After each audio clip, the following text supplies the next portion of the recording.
The lamps of Belgravia flickered like dying stars against the fog-shrouded evening, each golden orb illuminating patches of cobblestone where the hem of a gown might catch, where a lady's slipper might slip. And slip they did, particularly when necessity demanded it.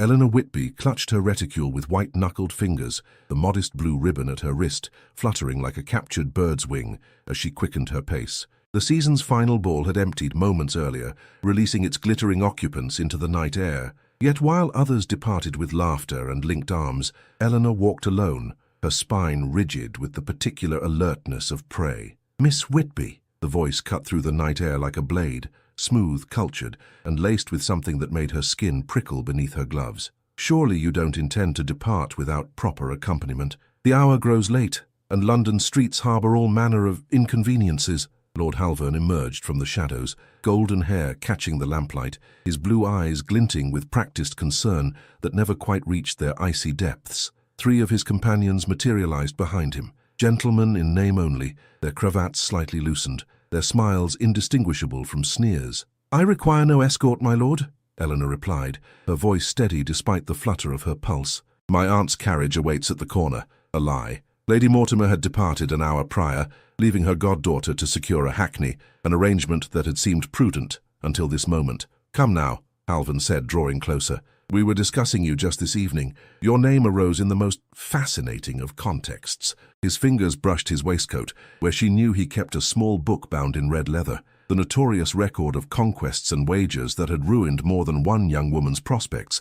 Eleanor stepped backward, her throat tightening. "I have no interest in your contexts, Lord Halvern, but they have interest in you." His voice dropped lower as he closed the distance between them. "A merchant's daughter with such airs. Tell me, does your father's bankruptcy flavor your pride or merely season it?" His companions laughed, the sound echoing down the emptying street. Eleanor felt heat rise to her cheeks. Her father's business misfortunes were meant to be private. How had they become common knowledge among these men? The answer came swiftly. Lady Mortimer and her loosened tongue after too many glasses of sherry. "Perhaps," Halvern continued, reaching toward her cheek, "we might come to an arrangement that would ease your family's circumstances. My patronage carries considerable weight." Eleanor recoiled. "Sir, you forget yourself." "No, Miss Whitby, I believe it is you who forgets your station." The pretense of civility fell away. "Your rejection at Lady Aston's musicale was noted by all. Did you think there would be no consequence?" A carriage approached,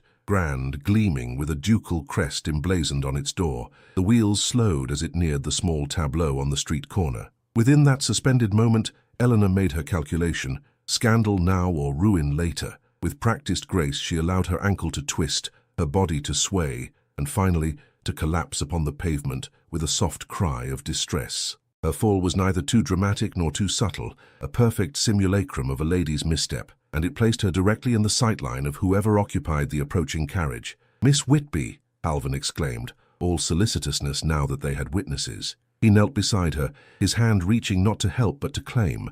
"Allow me to—" "Step aside." The command sliced through the night air, brooking no argument. The carriage door had opened, revealing a tall figure silhouetted against the interior lamps. The Duke of Westmere descended to the street, his movements precise and controlled. Alexander Harland's reputation preceded him wherever he travelled in London, a man of ice and iron, whose financial acumen had doubled the already substantial family fortune, whose strategic mind had advised Parliament in matters of colonial policy, and whose personal life remained an impenetrable fortress of propriety. He regarded the scene with cool assessment, a young woman on the ground, 4 men surrounding her, the hour indecent, the location unsuitable. "Your Grace," Halvern began, his tone modulating to respect, tinged with unease. "A minor incident." The lady stumbled. "Indeed." The Duke's gaze shifted to Eleanor, who had managed to sit upright, her eyes downcast in the perfect picture of mortification. "Miss Whitby, Your Grace," she murmured. "Eleanor Whitby." "Miss Whitby appears in need of proper conveyance." The Duke extended a gloved hand. "I shall see to it." "Most unnecessary," Halvern interjected. "My friends and I were just departing." The Duke's voice remained level, yet something in his eyes made Halvern step back. "Unless you wish to explain your presence here to Lord Whitby directly. I believe I saw him at White's earlier this evening." Another lie. Her father hadn't set foot in a gentleman's club since the creditors began calling. Yet the threat accomplished its purpose. Halvern's face hardened, but he bowed with exaggerated courtesy. "As you wish, Your Grace." "Miss Whitby," Until our next encounter, the sound of retreating footsteps punctuated the silence that followed. The Duke's hand remained extended, an offer impossible to refuse without creating the very scene Eleanor had sought to avoid. She placed her fingers in his and rose, the blue ribbon at her wrist catching his eye for the briefest moment. "Thank you, Your Grace," she said, unable to meet his gaze directly. "My carriage awaits," he replied, "and London's streets are no place for a lady alone at this hour." The door closed behind them with the finality of a seal pressed into wax. Eleanor sat rigid on the plush seat, aware that she had exchanged one danger for another of an entirely different nature. The Duke of Westmere studied her with the assessing gaze of a man accustomed to evaluating assets and liabilities. "Where may I direct my driver to take you, Miss Whitby?" Before she could answer, a sharp knock came at the carriage window. The Duke's expression did not change, but something in his posture shifted, alert, wary. He lifted the blind. Lady Mortimer's round face peered in, her eyes widening to perfect circles at the sight of her goddaughter, seated across from the most eligible and unapproachable bachelor in London. "Eleanor, child, I have been searching everywhere." Lady Mortimer's feathered fan fluttered agitatedly, her breath coming in short bursts that suggested either exertion or high agitation. "When the Harrington carriage departed without you, I feared, but I see you have found alternative arrangements." Her gaze traveled to the Duke, and her expression transformed from concern to calculation with the swift efficiency of a general assessing battlefield advantage. "Your Grace," she continued, executing a curtsy that defied her substantial proportions, "what providence that you should encounter my goddaughter in her moment of need. I am Lady Mortimer, widow to the late Sir Philip Mortimer of Derbyshire." The Duke inclined his head a precise degree. "Madam, Eleanor, you must explain how you came to be in His Grace's carriage instead of the Harrington conveyance as arranged." Lady Mortimer's voice carried the unmistakable undercurrent of a matron sensing scandal and opportunity in equal measure. Eleanor's throat constricted. The truth that she had been abandoned by her designated escort, accosted by notorious rakes, and had feigned injury to secure rescue, would create precisely the gossip she had sought to avoid. She began, but the Duke's voice, smooth as polished marble, interrupted her faltering explanation. "Miss Whitby suffered a slight mishap near Berkeley Square. My carriage was passing and I offered assistance, a matter of simple courtesy." His tone suggested the subject closed. Lady Mortimer's eyes narrowed slightly. "How fortuitous, and how very kind of Your Grace to attend to a young lady of modest connection." The pause before modest stretched like taffy, sweet, yet subtly diminishing. Eleanor felt heat rise to her cheeks. Her father's mercantile background had always been a source of gentle condescension from her godmother, despite the fact that it was Mr. Whitby's generous loans that had maintained Lady Mortimer's household after Sir Philip's debts came to light. "Connections," remarked the Duke with glacial precision, "are often less illustrative of character than actions. Would you not agree, Lady Mortimer?" A moment of silence followed, during which Eleanor observed a faint flush creep up her godmother's neck. The Duke continued smoothly, "Now shall we convey you both to your residence? The hour grows late." "Oh, most kind, but—" Lady Mortimer hesitated, glancing at the crowded hackney she had evidently hired. "My driver has already been paid." "Then he shall follow," decided the Duke, rapping sharply on the roof to signal his coachman. "Directions, if you please." Lady Mortimer settled herself beside Eleanor, her substantial frame causing the younger woman to shift closer to the carriage wall. The interior immediately felt smaller, more confined, the atmosphere charged with unspoken currents of social negotiation. "Number 17 Curzon Street," Lady Mortimer supplied, her fan working double time as she surveyed the carriage's opulent interior. "Such fine Morocco leather, Your Grace. One recognizes genuine quality instantly." The Duke offered a non-committal murmur that might have been acknowledgement. His attention, Eleanor noted with a flutter of discomfort, remained fixed on her, his gaze coolly assessing, as if she were a chess piece whose potential moves required calculation. "I must thank you again for your intervention, Your Grace," Eleanor said softly, her eyes lowered to the gloved hands folded in her lap. "I fear Lord Halvan and his companions were insistent upon providing escort when none was required." "Halvan." The Duke pronounced the name with such clinical distaste that it seemed to lower the temperature within the carriage.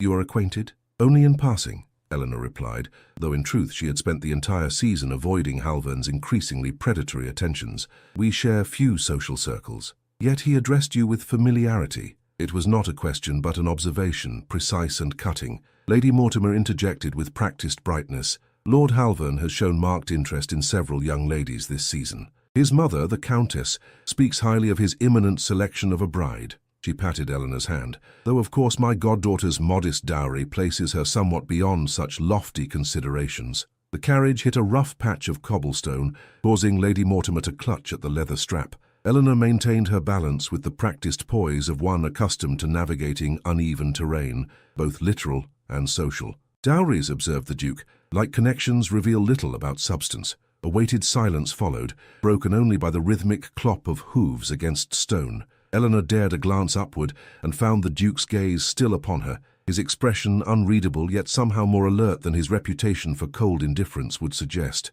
"Substance," echoed Lady Mortimer with a titter, "is precisely what my dear goddaughter possesses in abundance. Educated far beyond what is strictly necessary for a young woman, I often tell her, reads philosophical treatises as if they were ladies' novels. Her father's influence, I'm afraid." "You make my modest studies sound quite rebellious, godmother," Eleanor murmured, embarrassment mingling with a flicker of pride. "And what philosophers capture your interest, Miss Whitby?" the Duke inquired, his tone suggesting genuine curiosity rather than mere social convention. Eleanor hesitated.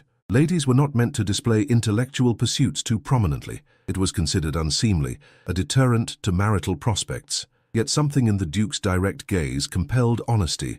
Locke and Rousseau, primarily, though recently I have found Mill's perspectives on liberty most illuminating. Lady Mortimer's fan nearly doubled its pace.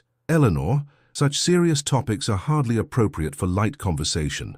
"On the contrary," the Duke countered, the ghost of what might have been amusement flickering in his grey eyes, "I find Miss Whitby's reading choices reveal more of substance than a dozen quadrilles or recitals ever could." The carriage slowed as it approached the modest townhouse that served as Lady Mortimer's London residence. In the pale glow of the carriage lamps, Eleanor noticed a tightening around the Duke's mouth as he observed the building, noting perhaps the slight disrepair of the steps, the missing finial on the wrought iron railing. "Your Grace," Lady Mortimer began as the carriage halted, her tone honeyed with possibility, "might I be so bold as to invite you for tea tomorrow, a small token of our appreciation for your gallantry this evening?" Eleanor held her breath. Such an invitation, extended to a duke by a widow of modest standing, bordered on presumption. Yet if accepted, it would set Mayfair's drawing rooms ablaze with speculation. The Duke's gaze shifted from Lady Mortimer to Eleanor, then back again. "I regret that prior engagements prevent me from accepting your kind invitation, Lady Mortimer." "Of course," Eleanor thought, a curious mixture of relief and disappointment coursing through her. A duke did not take tea in Curzon Street with a merchant's daughter, no matter how unusual their introduction. "However," he continued, surprising them both, "I would be pleased to welcome you both to Westmere House at 4 o'clock tomorrow, if that would be convenient." Lady Mortimer nearly dropped her fan.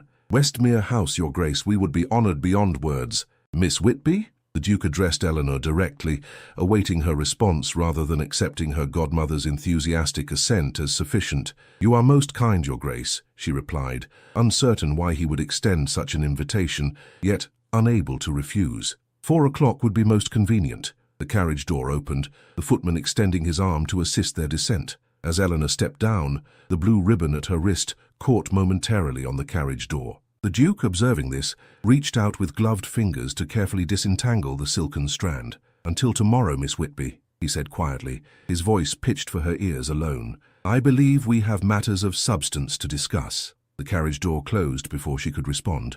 Through the window, Eleanor caught a final glimpse of the Duke's austere profile as the horses pulled away into the London night. "Well," Lady Mortimer exclaimed, clutching Eleanor's arm as they ascended the steps, "of all the extraordinary occurrences, the Duke of Westmere himself. Eleanor, you must wear your blue silk tomorrow. It brings out your eyes. And for heaven's sake, girl, do not mention philosophers or that dreadful Mill person." Eleanor nodded absently, her mind still caught in the curious moment when the Duke had freed her ribbon. His touch, though separated by gloves, had seemed to carry a current of intent that transcended mere courtesy. As they entered the foyer, a folded note awaited on the silver salver. Lady Mortimer snatched it up, breaking the seal with eager fingers. Her expression shifted from curiosity to alarm as she scanned the contents. "Oh dear," she breathed, her hand fluttering to her throat. "Eleanor, it appears your father's circumstances have deteriorated further." The note trembled in her godmother's hand,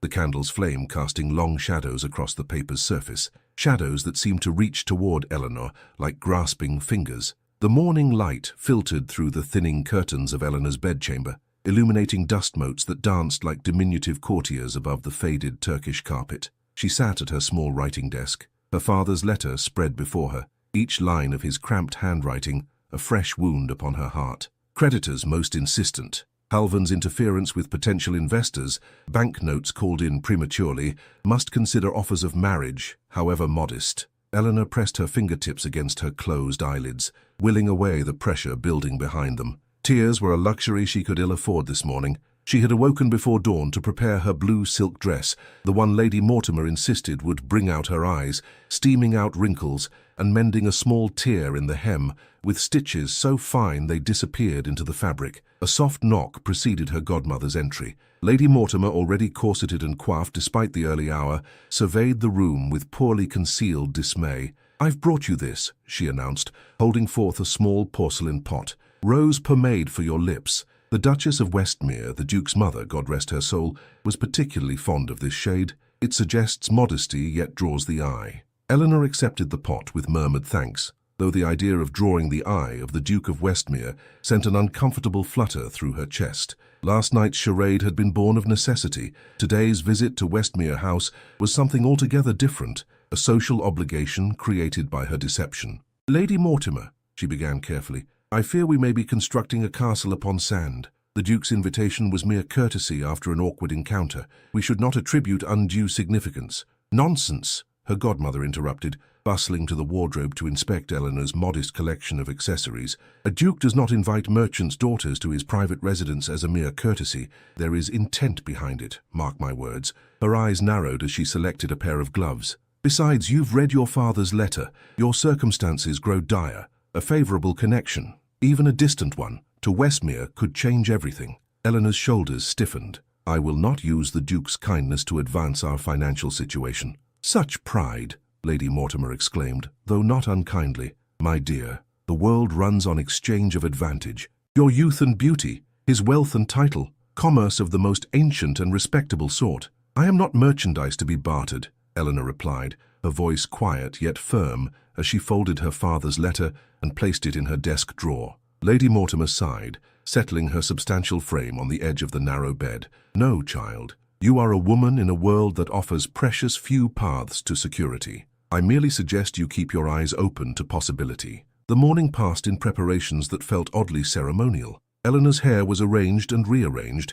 Her single strand of pearls, her mother's last gift before consumption claimed her, was fastened about her neck, and the blue ribbon was tied securely around her wrist. "Must you wear that common thing?" Lady Mortimer asked with a frown. "It hardly complements your ensemble." "It was my mother's," Eleanor replied, the lie coming easily to her lips. In truth, the ribbon held no sentimental value. It was simply the least expensive way to add color to otherwise plain attire. Yet something, perhaps the way the Duke's eyes had lingered upon it last night, made her reluctant to leave it behind. By 3:30 they were settled in a borrowed carriage, Lady Mortimer having called in a favour from an elderly baroness, making their way toward Mayfair. Eleanor gazed out the window, watching London transform from the genteel shabbiness of Curzon Street to the imposing grandeur of aristocratic addresses. "Remember," Lady Mortimer instructed, "speak only when addressed directly. Comment on the architecture, the paintings, the furniture. Display appreciation without appearing covetous. And for heaven's sake, no mention of philosophers." Eleanor nodded, though her mind was occupied with a far more pressing concern: how to explain to the Duke, if the opportunity arose, that her fall had been a calculated performance rather than genuine misfortune. The deception gnawed at her conscience. Alexander Harlan struck her as a man who valued truth above all things, who would find such feminine artifice distasteful. Westmere House appeared suddenly through the carriage window, a stately limestone edifice with classical columns flanking a massive oak door. Footmen in the Duke's livery stood at attention, their expressions betraying nothing as Lady Mortimer's borrowed carriage, serviceable but hardly fashionable, drew to a halt before the entrance. Eleanor ascended the steps with practiced composure, her heartbeat quickening despite her determination to remain unmoved by such displays of wealth. The entrance hall, when they were admitted, stretched upward to a domed ceiling adorned with frescoes of classical figures. Marble floors reflected their images like still water, and the scent of beeswax and lemon oil spoke of rigorous maintenance. "Lady Mortimer and Miss Whitby," announced the butler, a silver-haired man whose dignity suggested decades of service to the Harland family. The Duke rose from his seat by the fireplace as they entered the drawing room. He wore a frock coat of deep blue, his cravat arranged in precise folds, the only adornment a silver pin bearing his family crest. His appearance was impeccable, yet Eleanor noted with surprise that a book lay open on the side table beside him, not displayed for show but clearly in the midst of being read. "Your Grace?" Lady Mortimer curtsied with such depth that Eleanor feared she might not rise again without assistance. "How kind of you to receive us in your magnificent home." "Lady Mortimer," the Duke acknowledged with a bow of precise depth, no more no less than protocol demanded. Then, turning to Eleanor, "Miss Whitby, I trust you have recovered from yesterday's incident." Eleanor met his gaze directly, searching for any hint of suspicion or judgment. She found none, only that same cool assessment she had noted in the carriage. "Completely, Your Grace. Your timely intervention spared me any lasting discomfort. I am gratified to hear it." He gestured toward the seating arrangement near the fireplace. "Please be seated. Tea will be served momentarily." Lady Mortimer lowered herself onto a damask-covered settee, her eyes darting about the room, cataloguing each valuable object with the efficiency of an auctioneer. Eleanor chose a chair positioned slightly apart, her posture straight, hands folded neatly in her lap. "Your home is quite magnificent, Your Grace," Lady Mortimer began, adhering to her own advice about appropriate compliments. "The plasterwork on the ceiling is particularly fine. 18th century, is it not?" "Adam," the Duke confirmed without looking upward, "though I confess architecture holds limited interest for me, beyond function and proportion." A momentary silence fell, during which Eleanor noticed that the book on the side table was Mill's On Liberty, the very work she had mentioned in the carriage. Coincidence, surely, yet the sight of it sent a small shock of recognition through her. The butler returned with a tea service so elaborate that Eleanor feared touching any part of it. Delicate porcelain cups painted with gold rims, silver tongs for the sugar, and a cream pitcher shaped like a swan all suggested wealth so secure it need not announce itself. "You prefer lemon to milk, I believe, Miss Whitby?" the Duke inquired as the butler poured. Eleanor blinked in surprise. "Yes, Your Grace, though I don't recall mentioning—" "You did not," he confirmed, a fleeting something, perhaps amusement, crossing his features. "However, I observed your preference at Lady Harrington's musical last month. You were seated near the window and declined cream twice when offered." Heat rose to Eleanor's cheeks. The idea that the Duke of Westmere, known for his aloofness in society, had observed her closely enough to note such a detail was discomforting. More unsettling still was the revelation that he had been aware of her existence long before their encounter outside Berkeley Square. "Your Grace has a remarkable memory for detail," she managed, accepting the cup with steady hands despite her inner turbulence. "In business and diplomacy, Miss Whitby, details often reveal what words conceal." The statement hung in the air between them, laden with implication. Eleanor felt a prickle of awareness travel along her spine. Did he suspect her fall had been contrived? Was this elegant tea setting merely the prelude to an accusation? Lady Mortimer, oblivious to the undercurrents, launched into a detailed account of her late husband's distant connection to the Earl of Pembroke, a tedious genealogical journey that Eleanor had endured countless times at dinner tables across London. The Duke listened with perfect courtesy, offering appropriate responses at intervals, yet Eleanor noticed his attention remained fixed elsewhere, specifically on the blue ribbon at her wrist, which she had unconsciously begun to twist between her fingers. "Lady Mortimer," he said during a momentary pause in her recitation, "I wonder if you might indulge me by examining the portrait in the gallery, my late mother's likeness, painted by Lawrence. I would value a lady's opinion on whether the restoration has altered her countenance." It was a transparent dismissal, yet delivered with such smooth assurance that Lady Mortimer rose immediately, beaming at the implied confidence in her artistic judgment. "I should be most honored, Your Grace. Lawrence, you say? I've always maintained that he captured feminine dignity better than Romney, though some might disagree." A footman materialized to escort her from the room, leaving Eleanor suddenly improperly alone with the Duke. The impropriety was minor. The door remained open, servants were within calling distance, yet the air seemed to change the moment Lady Mortimer's voice faded down the corridor. The Duke did not immediately speak. Instead, he lifted a folded newspaper from beside his chair and held it toward Eleanor. "Perhaps you might find today's financial notices of interest." Bewildered, she accepted the paper. It was folded to reveal a small announcement in the business section. "Whitby Shipping and Import faces imminent dissolution, following withdrawal of Halvan Investment Group support. Sources close to Lord Halvan cite moral reservations regarding certain company practices." The words blurred before Eleanor's eyes, shame and anger rising in equal measure. "This is false," she whispered. My father has never engaged in any improper business practice. This is because I refused Lord Halvan's advances, the Duke finished for her, his voice cool and precise. Yes, I suspected as much. Eleanor's head snapped up, her eyes meeting his. You know of his methods? I make it my business to know the character of those who move in certain circles, Miss Whitby. Halvan's reputation among men differs significantly from the one he cultivates among the mothers of eligible daughters. Eleanor carefully refolded the newspaper, her mind racing. Why show me this? To what purpose? Because, the Duke replied, rising to stand before the fireplace, his posture as straight as a blade. I believe we might be of use to each other, Miss Whitby. Before Eleanor could inquire as to his meaning, the drawing-room door opened fully. Lady Mortimer returned, flushed with pleasure at having been consulted on matters of art and restoration. Your mother's portrait is exquisite, Your Grace. The eyes particularly, such depth of feeling captured there. Do you have her look about the brow, if I may be so bold to observe?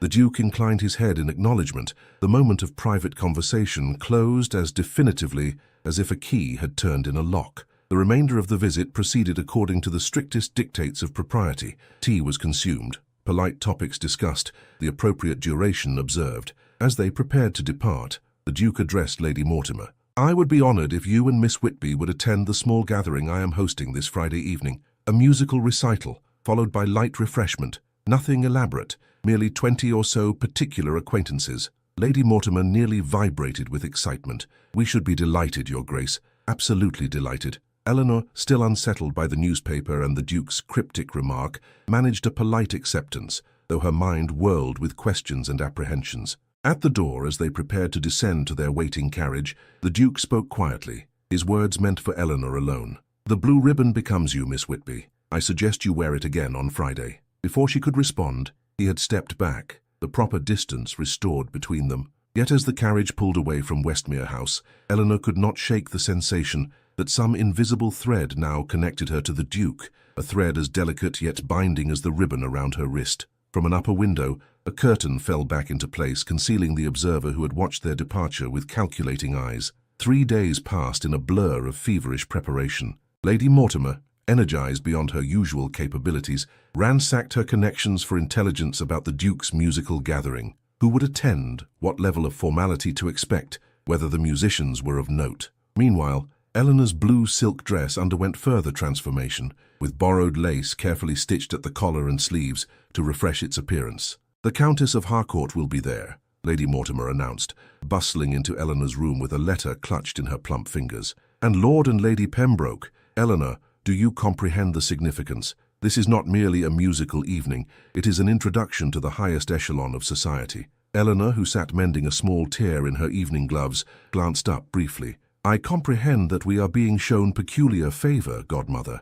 What I cannot fathom is why. Lady Mortimer waved away the question as if dispersing smoke. Why question Providence? A duke's attention is not to be analysed but graciously accepted. She lowered her voice conspiratorially. Besides, there are whispers that his grace seeks to marry before year's end. His estates require an heir, and at 28 he has delayed longer than most men of his station. Surely you don't imagine, Eleanor began, but her protest died as a messenger arrived bearing a small package addressed to her. The parcel, wrapped in cream-coloured paper and sealed with the Westmere crest, contained a slim volume bound in green leather, Mills on Liberty. A small card accompanied it, inscribed in a strong angular hand. To continue our interrupted discussion, A.H. Eleanor's fingers traced the embossed title, warmth spreading through her chest at this tangible evidence that their brief exchange about philosophy had not been mere social pleasantry. The Duke had remembered, had perhaps even obtained the book specifically for her. What is it? Lady Mortimer demanded, peering over Eleanor's shoulder.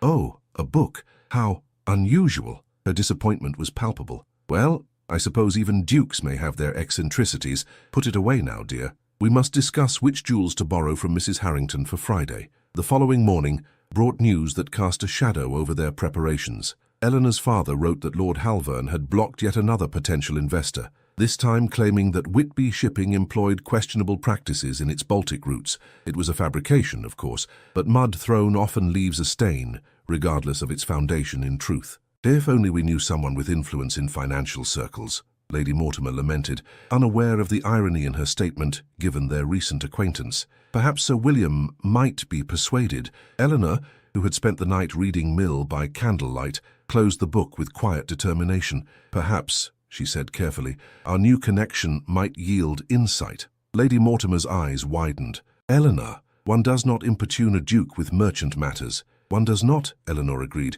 "but perhaps circumstances might allow the subject to arise naturally." Friday arrived with unseasonable warmth, the kind of evening that caused candle flames to burn brighter and conversation to flow more freely. Eleanor dressed with particular care, ensuring the blue ribbon was tied securely around her wrist, visible yet not ostentatious. The borrowed carriage delivered them to Westmere House promptly at 8 o'clock. This time, the entrance hall blazed with the light of 100 candles. Liveried footmen guided guests toward the music room, where chairs had been arranged in precise rows before a grand pianoforte. Eleanor noted with both relief and trepidation that the gathering was indeed small, perhaps 25 people at most, all exquisitely attired, their jewelry catching the light with each movement. "The Duke of Westmere welcomes Lady Mortimer and Miss Eleanor Whitby," announced the butler, his voice carrying just enough to turn several curious heads in their direction. Eleanor felt the weight of assessment as they entered the room. Lady Pembroke raised her quizzing glass for a better look.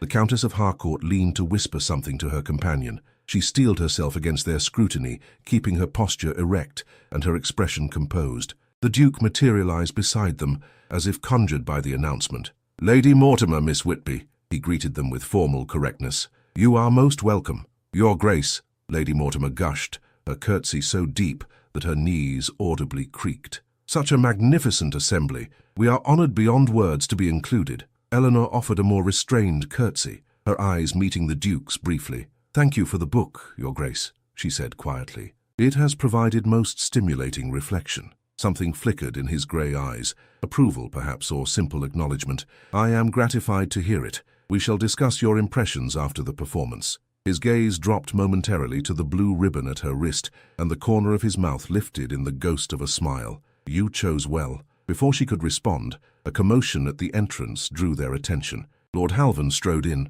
resplendent in a waistcoat of crimson silk, his golden hair arranged with studied carelessness. At his side walked a young woman whom Eleanor recognized as Miss Lavinia Beckworth, the daughter of a wealthy industrialist, her gown an extravagance of imported lace and seed pearls. "Ah," murmured the Duke, his expression cooling perceptibly. "It appears an uninvited guest has arrived. If you will excuse me." He moved toward the entrance with measured steps, intercepting Halvan before he could progress further into the room. Their exchange, though conducted in lowered voices, carried enough tension that nearby conversations faltered. "Did not recall sending an invitation, Lord Halvan." "A simple oversight, I'm sure," Halvan replied, his smile bright yet brittle. "Lady Beckworth mentioned the gathering, and naturally, as a patron of the arts, how curious that Lady Beckworth should mention it, as she herself was not invited." The Duke's tone remained even, yet something in his posture suggested immovable resistance. "Perhaps another evening would be more suitable for your patronage." A flush crept up Halvan's neck,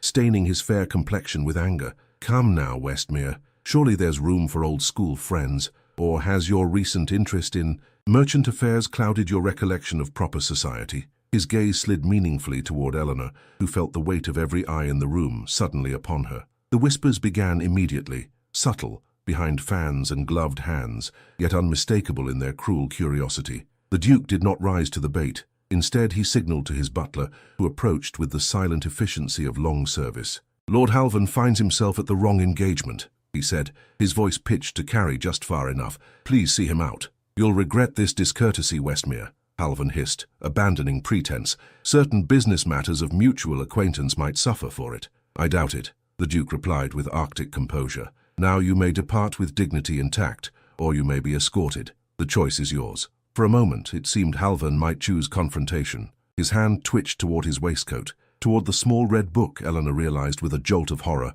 but a glance at the assembled company, at the social judgment already forming in pursed lips and raised eyebrows, stayed his hand. "Miss Beckworth," he said, offering his arm with exaggerated gallantry, "it seems we have received a false impression of Westmere's hospitality. Shall we seek more congenial company?" The young woman, mortified by the scene, allowed herself to be led away, though her complexion suggested she might faint from embarrassment at any moment. The doors closed behind them with quiet finality, and a collective breath seemed to release throughout the room. The Duke turned to the assembled company, his expression betraying nothing of the confrontation. "I believe our musicians are prepared to begin." Shall we take our seats? The performance, a string quartet playing Schubert, proceeded without further incident, though Eleanor found it impossible to focus on the music. The Duke's public rebuke of Halvern, his deliberate alignment with her against a man of title and connection, represented a social statement so bold it defied conventional interpretation. When the final notes faded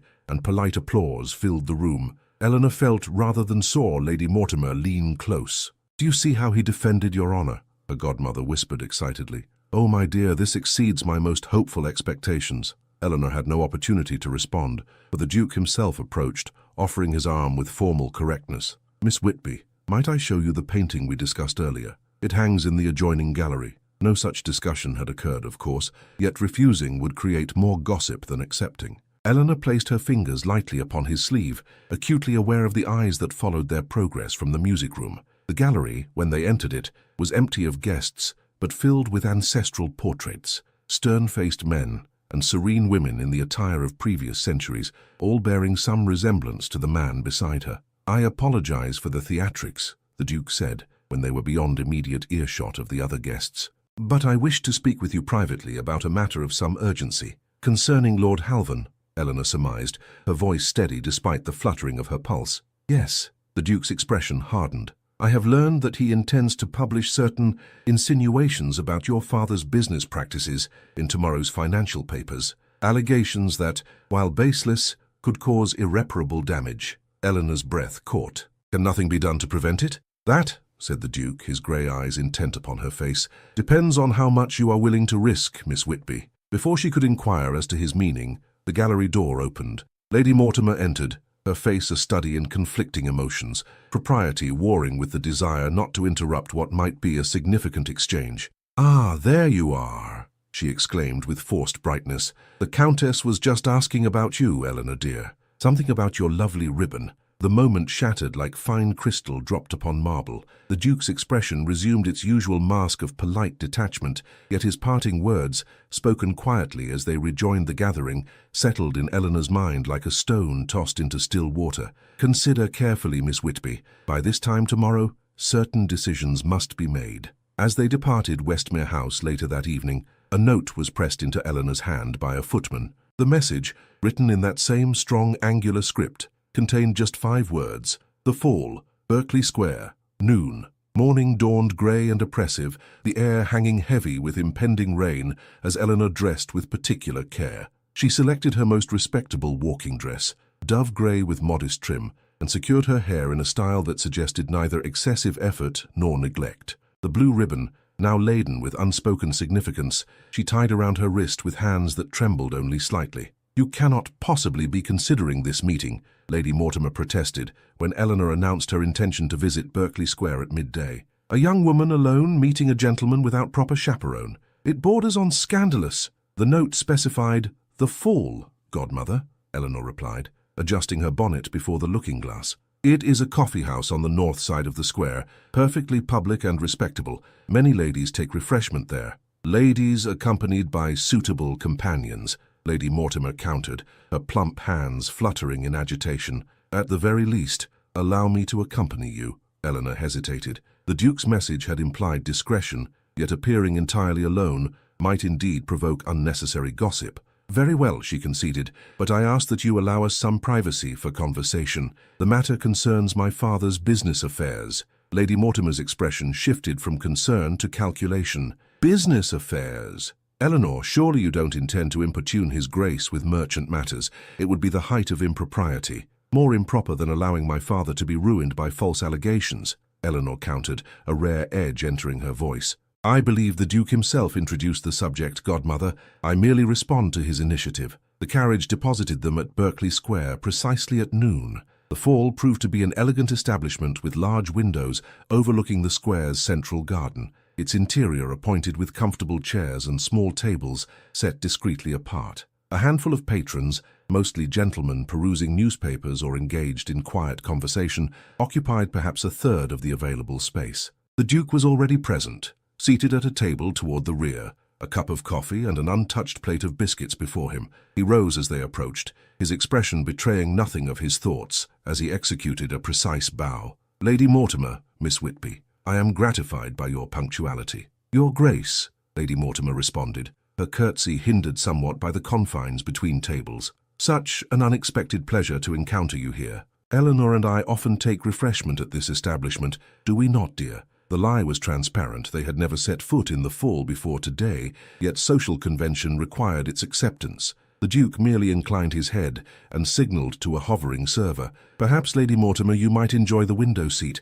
I believe Lady Pembroke has just arrived at the milliner's across the square. Her taste in bonnets is widely admired, I understand." It was a masterful dismissal, appealing to both Lady Mortimer's social aspirations and her notorious interest in fashion. With minimal protest, she allowed herself to be guided to a table near the front windows, well within sight, but beyond hearing of their conversation. When they were settled, the Duke wasted no time on pleasantries. "I have confirmed my suspicions," he said, his voice pitched low for privacy. "Halvan intends to publish a notice in this afternoon's financial papers claiming your father's company engaged in smuggling contraband during the Baltic route expansions." Eleanor's fingers clenched around her teacup. "That is patently false. My father has records of every transaction, every cargo." "Records matter little in the court of public opinion," the Duke interrupted gently. "Once printed, such allegations taint a reputation, regardless of subsequent disproof." "Then we are already ruined," Eleanor concluded, her voice steady despite the despair that threatened to engulf her. "Not necessarily." The Duke studied her with that same assessing gaze she had noted during their first meeting. "I have a proposition that might resolve the immediate crisis, though it carries certain social implications." Eleanor met his gaze directly. "I am listening." "I propose a public association between your father's company and my own financial interests," he stated, each word precise and measured. "Specifically, I would announce the acquisition of a controlling interest in Whitby Shipping, effective immediately." The proposition hung in the air between them, its implications unfurling like smoke. Such an arrangement would indeed shield her father from Halvan's attacks. Few would dare question a business under the Duke's protection. Yet it would also place her family in a position of direct obligation to him, a circumstance that carried its own set of complications. "That is most generous," Eleanor managed, struggling to maintain her composure. "But I must ask, why would you extend such extraordinary assistance? We have no claim on your concern." The Duke's expression remained impassive, yet something in his eyes, a fleeting warmth perhaps, belied his austere demeanor. "Let us say I have a particular distaste for Halvan's methods. His use of social power to destroy those who defy him offends my sense of justice." "Justice," Eleanor repeated softly, "a rare commodity in our circles." "Indeed." The Duke leaned forward slightly, his voice lowering further. "But my proposition carries a secondary element, Miss Whitby, one that may prove more difficult to accept." Eleanor's pulse quickened. "Which is?" "To make the business arrangement credible, there must be a social foundation that explains my sudden interest in your father's company." His gaze held hers steadily. "I propose a public courtship, culminating in a formal betrothal announcement within the month." The teacup trembled in Eleanor's hand, a drop of amber liquid spilling onto the pristine tablecloth. "A courtship," she echoed, her voice barely audible. "You suggest a pretense of romantic attachment?" "Initially, yes." The Duke's expression remained unreadable. "The betrothal would be announced at a suitable interval, providing legitimate reason for my financial intervention.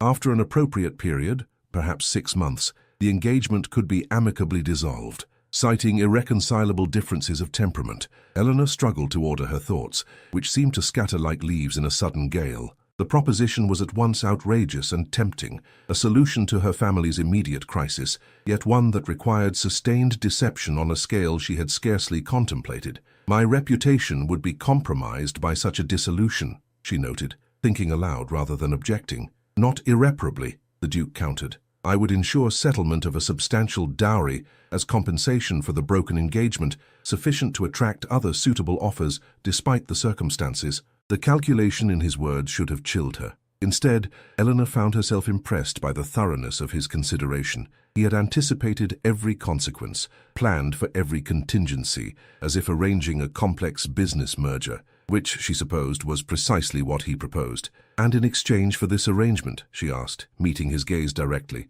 "what do you require of me?" The Duke's expression softened almost imperceptibly. "Your company, Miss Whitby, public appearances together, private conversations about subjects of mutual interest." His eyes flickered briefly to the blue ribbon at her wrist. "Nothing that would compromise your dignity or virtue. A business arrangement masked as a romance." It was either brilliantly pragmatic or utterly cold-blooded. Eleanor found herself unable to determine which assessment prevailed in her mind. "I must consult my father," she said finally. "This affects his interests most directly." "Of course." The Duke reached into his waistcoat and withdrew a sealed letter. "I anticipated your concern. This contains the details of my proposal, including the financial terms. Perhaps you might forward it to Mr. Whitby along with your own thoughts." Eleanor accepted the letter. Its heavy paper and wax seal tangible proof of the extraordinary turn her circumstances had taken. "You have considered everything," she observed, a note of reluctant admiration in her voice. "Not quite everything," the Duke replied, and for the first time since their acquaintance began, a genuine smile, brief but transformative, crossed his features. "I have not considered whether you might find my company tolerable for the duration required. That risk, I fear, falls entirely to you." The unexpected warmth in his tone caught Eleanor off guard. She had prepared herself for cold negotiation, for the dispassionate exchange of advantage that Lady Mortimer had described as the foundation of aristocratic marriages. This hint of humor, of self-awareness, suggested depths she had not anticipated. "I believe I would find your company most educational, Your Grace," she replied, allowing a small smile to answer his own. "Though I warn you, I am prone to strong opinions on philosophical matters." "So I have observed." The Duke glanced meaningfully toward the Mill volume, which Eleanor had brought with her, its green binding visible within her reticule. "Your marginalia suggests a mind of considerable rigor." Heat rushed to Eleanor's cheeks. "You've read my notes. I had intended to remove them before returning the book." "Please do not," he said, rising as Lady Mortimer began making her way back toward their table, evidently having exhausted her interest in millinery across the square. "I find your observations refreshingly direct. Few in my circle speak their minds so clearly, even in the privacy of penciled commentary." As Lady Mortimer rejoined them, bubbling with observations about Lady Pembroke's extravagant new bonnet and matching parasol, Eleanor found her thoughts racing ahead like horses broken free of their traces. A false courtship, a temporary salvation, a deception practiced upon society at large. It was madness, surely. Yet when the Duke assisted her with her wrap, his gloved hands resting briefly upon her shoulders, she felt none of the revulsion that Lord Halvan's similar gestures had inspired. Instead, a curious warmth spread through her, a sensation both unfamiliar and not entirely unwelcome. "Until tomorrow evening, then," the Duke said as they prepared to depart. "The opera, I believe. I shall send my carriage at 7. Lady Mortimer's eyes widened to perfect circles. "The opera? With your escort, Your Grace, how tremendously—" "Convenient," Eleanor interjected smoothly, "as we had planned to attend regardless. Your offer of transportation is most considerate." The Duke's expression betrayed nothing, though Eleanor thought she detected a glimmer of approval in his grey eyes. "Until tomorrow, then, Miss Whitby." As they departed the Fall, Eleanor was acutely conscious of the sealed letter in her reticule, its weight seemingly disproportionate to its physical dimensions. By the time they reached Curzon Street, her decision was made, though she scarcely dared acknowledge it even to herself. That evening she penned 2 letters, one to her father, enclosing the Duke's proposal with her own cautious endorsement, and another directly to the Duke himself. The second letter, brief yet meticulously composed, contained a single sentence. "I find your terms acceptable, provided we both understand that appearances, once cultivated, may develop consequences beyond our initial calculations." She sealed it with a drop of blue wax, a small extravagance purchased with her last remaining pin money, and pressed her mother's thimble into it in lieu of a proper seal. The makeshift crest left an irregular impression, somewhat like a flower with petals half unfurled. When the footman arrived from Westmere House the following morning, ostensibly to confirm the evening's arrangements, Eleanor entrusted the letter to his care, ignoring Lady Mortimer's questioning glance. The die was cast. Whether for good or ill remained to be seen. The opera box reserved for the Duke of Westmere offered an unparalleled view of both the stage and the glittering audience below. From this elevated vantage point, Eleanor observed the subtle dramas unfolding in the theatre.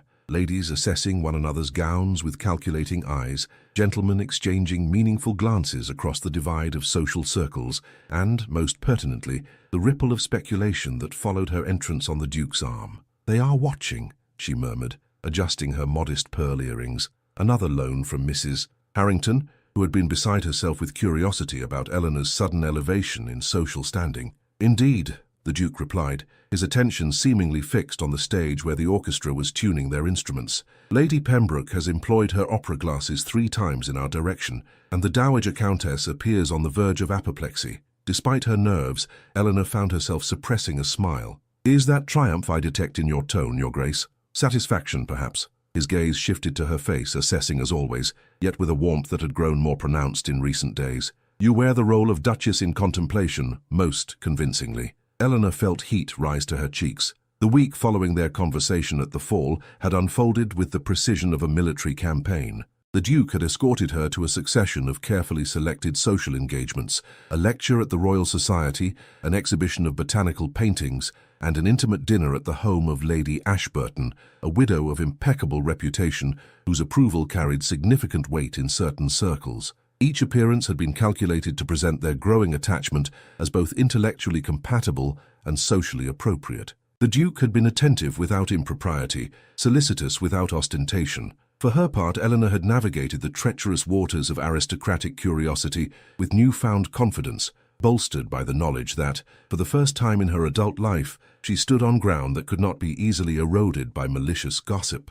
I received a letter from my father this morning, she said quietly, ensuring their conversation remained private despite the proximity of Lady Mortimer, who sat slightly behind them, beaming with ill-concealed triumph at their surroundings. He has accepted your proposal regarding Whitby shipping. Excellent. The Duke inclined his head slightly. My solicitor will arrange the necessary documents. By week's end, your family's financial stability should be secured. The business-like tone might have disappointed another woman, one who had perhaps begun to believe in the courtship they presented to society. Eleanor, however, found comfort in this reminder of their arrangement's true nature. It prevented dangerous flights of imagination, kept her firmly anchored to reality despite the intoxicating circumstances. I am grateful, she said simply, her fingers absently touching the blue ribbon at her wrist, now a fixture of her attire, noted and commented upon by observant society matrons. Your gratitude is unnecessary, Miss Whitby. The Duke's gaze lingered on the ribbon.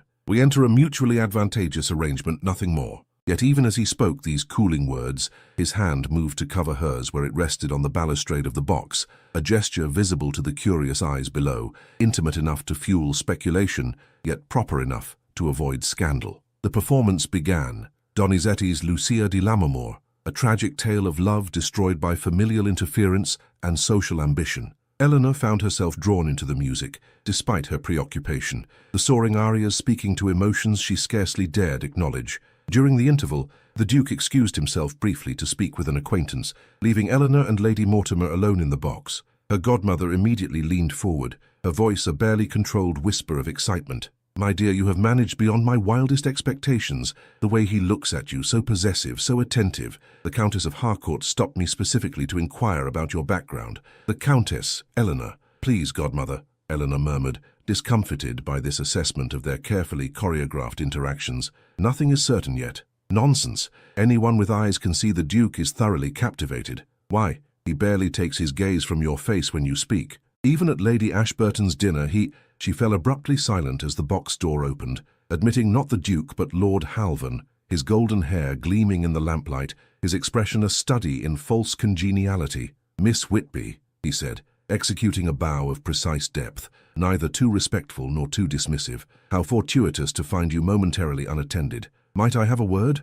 Lady Mortimer rose halfway from her seat, her fan clutched like a defensive weapon. Lord Halvan, this is most irregular. The Duke will return at any moment. Precisely why I must be brief, Halvan interrupted, his smile never reaching his eyes. I merely wish to offer Miss Whitby my congratulations on her remarkable ascent in social circles. Eleanor maintained her composure, though her pulse quickened with apprehension. You are most kind to notice, my lord. Oh, I notice a great deal. Halvan moved closer, lowering his voice. For instance, I notice how convenient it is that Westmere's sudden interest in you coincides with my actions against your father's company. Almost as if your association were a business arrangement rather than a romance. The accuracy of his assessment sent a chill through Eleanor's veins, yet she forced her expression to remain placid. I find your insinuations both puzzling and discourteous, Lord Halvan. Do you? He leaned closer still, his breath warm against her cheek. Then allow me to be perfectly clear. Your little charade with the Duke,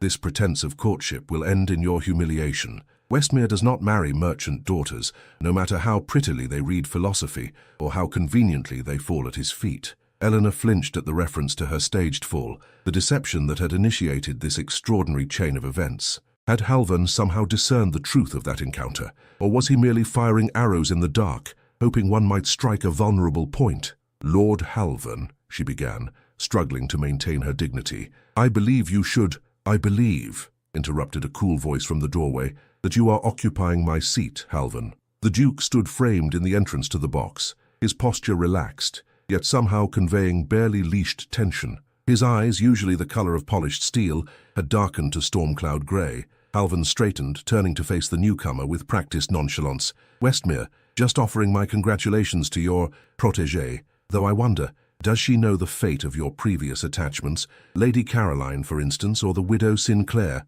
A muscle tightened in the Duke's jaw, the only visible sign that Halvan's words had found their mark. "Your concern is noted but unnecessary. Now I suggest you return to your own party before your absence becomes worthy of comment." "Of course." Halvan executed another precise bow, this one directed at Eleanor. "Miss Whitby, a final observation. When Westmere tires of you, and he will, remember that other arrangements remain possible. I am not without flexibility in my expectations." The implication hung in the air like poisonous smoke as he departed, closing the box door with exaggerated care behind him. An uncomfortable silence descended. Lady Mortimer, visibly shaken by the encounter, fumbled for her smelling salts. "The audacity! To suggest! To imply! Oh, I feel quite faint." "Perhaps some air would be beneficial, Lady Mortimer," the Duke suggested, his tone gentle despite the lingering tension in his posture. "Might I suggest the promenade? The second act will not begin for several minutes." It was a considerate dismissal,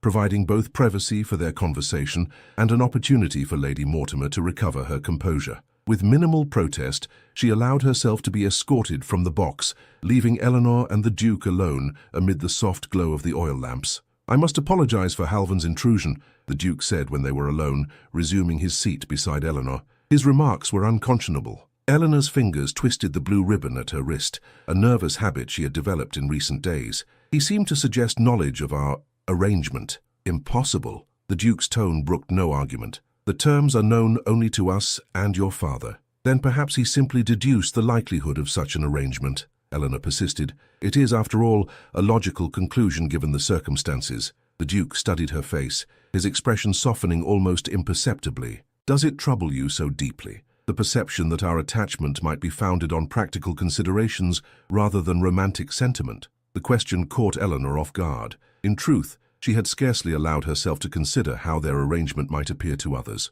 or to herself, in moments of unguarded reflection. The opera, the shared philosophical discussions, the quiet comfort of his presence at her side, all had begun to blur the clear boundaries between pretense and reality. "I am a merchant's daughter, Your Grace," she replied at last, her voice steady despite the tumult within. "Practical considerations have governed my life since childhood. It would be hypocritical to affect dismay at their application to matters of the heart. Pragmatic as always, Miss Whitby." The ghost of a smile crossed his features. "Yet I find myself curious. Had we met under different circumstances, without the complications of Halvan's interference or your father's financial distress, might you have considered me as a suitor on my own merits?" The directness of the question startled her. "I hardly know how to answer that, Your Grace." "Alexander," he corrected gently. "If we are to convince society of our attachment, perhaps you might begin using my given name, at least in private." "Alexander," she repeated, the name unfamiliar on her tongue yet somehow fitting, strong and classical, like the man himself. "To answer your question, had we met at a musicale or a lecture, I might have found your conversation stimulating but would never have presumed that such conversations could lead to courtship. The gap in our stations would have precluded such presumption." "Always so rational," he murmured, his gaze intent upon her face. "Yet I wonder if rationality alone guides your actions, Eleanor." Her name in his voice sent an unexpected warmth through her veins. "What else might guide me, your Alexander? Perhaps the same impulse that led you to feign injury that night outside Berkeley Square." His words were soft, yet they struck Eleanor like a physical blow. The instinct for self-preservation disguised as coincidence, the calculated risk. Eleanor's breath caught. "You knew?" "Not immediately," he admitted, "but certain inconsistencies became apparent upon reflection. The precision of your fall, the absence of actual injury, the convenient timing of my arrival." Shame and indignation warred within her breast. "You must think me terribly deceitful." On the contrary, his hand moved to cover hers where it rested on the balustrade, the warmth of his touch penetrating even through their gloves. "I think you remarkably resourceful. Faced with genuine threat, you created an opportunity for escape that preserved both your safety and your dignity. It was elegantly done." The compliment, unexpected and sincere, displaced her prepared defenses. "Then you are not angry about the deception?" "How could I be?" A rare smile transformed his austere features. "Had you not fallen at precisely that moment, in precisely that way, we would not be sitting here now, would we?" The simplicity of this observation struck Eleanor with unexpected force. Their entire connection, the shared conversations about Mill and Rousseau, the quiet walks through exhibition halls, the growing ease between them, all stemmed from that single moment of calculated risk. "I suppose not," she conceded, returning his smile with one of her own. The theatre bell sounded, signaling the imminent resumption of the performance. Lady Mortimer reappeared, her complexion restored to its usual healthy pink, her eyes alight with curiosity about their private conversation. As the lights dimmed and the orchestra resumed their places, Eleanor became aware of a subtle shift in the atmosphere between herself and the Duke. The pretense they had so carefully constructed seemed to waver, like a veil lifted momentarily by an errant breeze, revealing something more substantial beneath. On stage, Lucia's tragedy unfolded. A woman trapped between obligation and desire, driven to madness by forces beyond her control. Eleanor found herself drawn into the doomed heroine's plight, the soaring notes of the famous mad scene echoing the tumult of her own confused emotions. "She chooses death rather than a false marriage," the Duke observed quietly as the final act concluded, his voice carrying to Eleanor alone. "One wonders if the sacrifice was necessary." "Perhaps she saw no alternative," Eleanor replied, watching as Lucia's lover mourned over her lifeless form. "Society offered no path that would preserve both her honor and her heart." A failing of society, then, rather than the individual. His fingers brushed against hers in the darkness, a touch so light it might have been accidental, though I would argue that honor without heart is merely empty ritual. The sentiment, unexpected from a man known for his rigid adherence to propriety, lingered in Eleanor's mind as they departed the theatre. The usual rituals of society unfolded around them, nods of acknowledgement, significant glances, whispered comments behind gloved hands, yet Eleanor felt strangely removed from it all, as if she and the Duke moved within a sphere of their own creation. Lady Mortimer, ensconced between them in the carriage, chattered happily about the performance, the audience, the delightful scandal of Lady Beckworth's excessive décolletage. Yet beneath this stream of trivial observation, Eleanor sensed her godmother's shrewd assessment of the changing dynamics between her charge and the Duke. "The announcement shall be in Tuesday's papers, then?" Lady Mortimer inquired as they neared Curzon Street, her tone carefully modulated to suggest the matter was already settled. "If that arrangement is agreeable to Miss Whitby," the Duke replied, his gaze seeking Eleanor's in the dimness of the carriage. "I would not presume to dictate the timing." The deference in his tone, a courtesy extended from one equal to another, sent a peculiar thrill through Eleanor's veins. "Tuesday seems appropriate," she agreed, her voice steadier than she felt. "It allows sufficient time for my father to be notified by post." "Excellent." Lady Mortimer clasped her hands in undisguised glee. "Oh, my dear, how perfectly everything has arranged itself. From near disgrace to a duchessa in a fortnight. It quite defies imagination." Eleanor winced at the crassness of the observation, yet the Duke's expression revealed only that same enigmatic, almost smile she had come to recognize as his particular form of amusement. "Fortune favors the resourceful, Lady Mortimer," he remarked, as the carriage drew to a halt before their residence. "Though I would submit that Miss Whitby's intelligence and character, rather than mere fortune, have shaped these events." The compliment, delivered with perfect sincerity, brought warmth to Eleanor's cheeks as she accepted his hand in descent from the carriage. At the door, while Lady Mortimer fumbled for her key, the Duke spoke quietly for Eleanor's ears alone. "I find our arrangement increasingly less theoretical than originally conceived," he said, his grey eyes intent upon her face. "Perhaps we might discuss adjustments to our understanding tomorrow. Hyde Park, the South Path at 2 o'clock. Eleanor's pulse quickened at both his words and the intensity of his gaze. "I shall be there," she promised, her voice scarcely above a whisper. "Until tomorrow, then." He raised her gloved hand to his lips, a gesture visible to anyone who might be observing from neighboring windows. "Dream sweetly, Eleanor." The sound of her name in his voice followed her into sleep that night, where her dreams were indeed sweet, if confusingly intertwined with operatic tragedy and philosophical debates. She woke before dawn, her mind already racing with anticipation of their meeting in Hyde Park. By the window, as the first grey light of morning filtered through the curtains, she caught sight of a sealed note that had been slipped beneath her door sometime during the night. The handwriting was unfamiliar,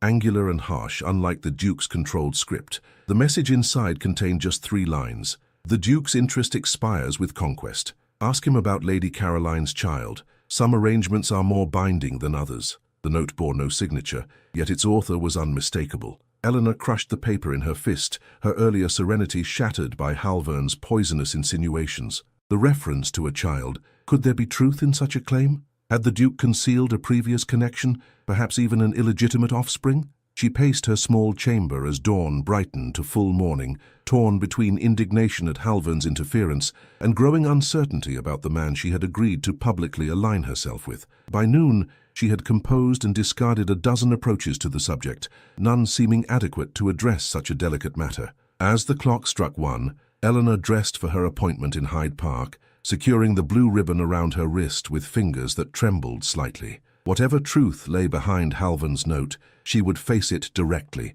with the same courage that had propelled her through every crisis thus far. The ribbon secured, she glanced at her reflection one final time. A young woman poised between safety and risk, practicality and feeling, pretense and truth. The park awaited, and with it revelations that would determine not merely her financial security, but the very course of her heart. Hyde Park in early afternoon presented a tableau of leisure and display. Elegant carriages processed along Rotten Row, ladies twirled parasols from beneath fashionable bonnets, and gentlemen on horseback exhibited their horsemanship with varying degrees of success. Against this backdrop of deliberate idleness, Eleanor walked with measured steps along the south path, her thoughts churning like storm clouds. The Duke awaited her on a bench partially screened by ornamental shrubbery, a location offering both propriety, being in full public view, and privacy, allowing conversation beyond immediate earshot. He rose as she approached, his expression warming visibly at the sight of her. "Eleanor," he greeted her, using her given name with a naturalness that suggested habitual practice rather than recent permission. "You look troubled." The directness of his observation disarmed her prepared approach. "I received a communication this morning," she replied, settling beside him on the bench, careful to maintain a proper distance. "From Lord Halvern, I believe, though it was unsigned." The Duke's posture stiffened almost imperceptibly. "May I inquire as to its contents?" Eleanor withdrew the crumpled note from her reticule and passed it to him without comment, watching his face as he read the brief message. His expression remained controlled, yet a muscle tightened along his jaw, the same tell she had observed during Halvern's intrusion at the opera. "I see," he said finally, returning the note to her with careful precision. "You wish to know if there is truth in this allegation." "I believe our arrangement entitles me to such knowledge," Eleanor replied, striving for the same calm detachment he displayed, "particularly if it might affect the credibility of our association." The Duke was silent for a long moment, his gaze fixed on the distant curve of the Serpentine. When he spoke, his voice carried an unfamiliar weight. "Lady Caroline Ashton was the daughter of my father's closest friend.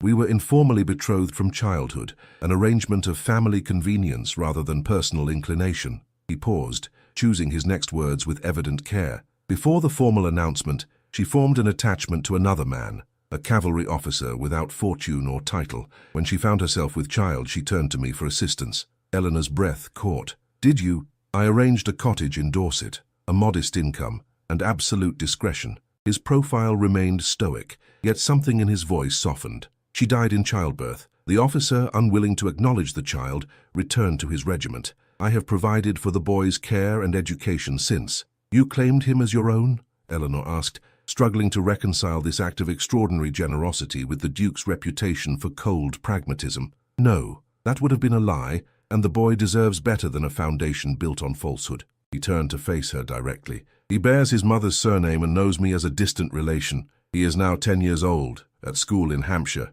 and demonstrates considerable aptitude for mathematics." The matter-of-fact delivery of these details, delivered without defensiveness or apology, struck Eleanor with unexpected force. Here was not the calculated seducer Halvern had implied, but a man who had shouldered responsibility that was not rightfully his, who had protected both a woman's reputation and an innocent child without claiming credit for either action. "I thank you for your honesty," she said quietly, her earlier suspicions dissolving like morning mist. though I wonder how Halvern came to know of this private matter. Caroline's lady's maid was indiscreet, the Duke replied with a slight shrug. Whispers circulate. Halvern collects such information like currency, to be spent when most advantageous. Eleanor's fingers twisted the blue ribbon at her wrist, a habit that had become almost unconscious. He seeks to undermine our arrangement by suggesting you have a pattern of temporary attachments. Yes. The Duke's gaze dropped to her restless fingers, then lifted to her face. Yet his strategy reveals a fundamental misunderstanding of our situation.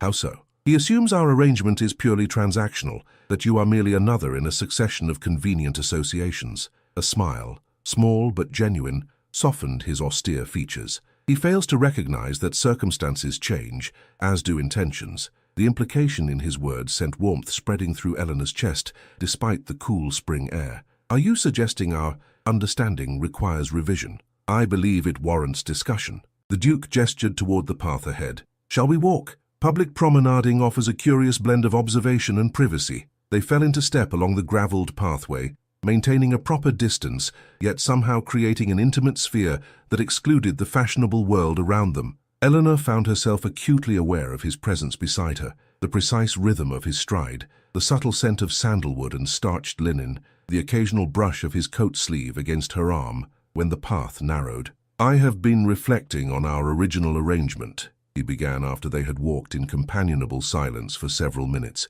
The terms we established were rational, pragmatic, and limited in scope. A temporary alliance of mutual benefit, dissolving when its usefulness expired. Yes, Eleanor agreed, her pulse quickening despite her outward composure. Those were the terms. I find myself— The Duke paused, seeming to search for precise wording. I find myself disinclined to adhere to that timetable, or indeed to the concept of dissolution at all. Eleanor halted mid-step, turning to face him directly. I'm not certain I understand your meaning. His grey eyes held hers with steady intensity. I believe you do, Eleanor. Our charade has developed substance beyond my anticipation. What began as strategy has evolved into preference, decided preference. The admission, delivered with characteristic restraint yet unmistakable in its implications, left Eleanor momentarily speechless. She had prepared herself for businesslike adjustments to their arrangement, extensions of timeline, perhaps, or modifications to the public narrative of their attachment.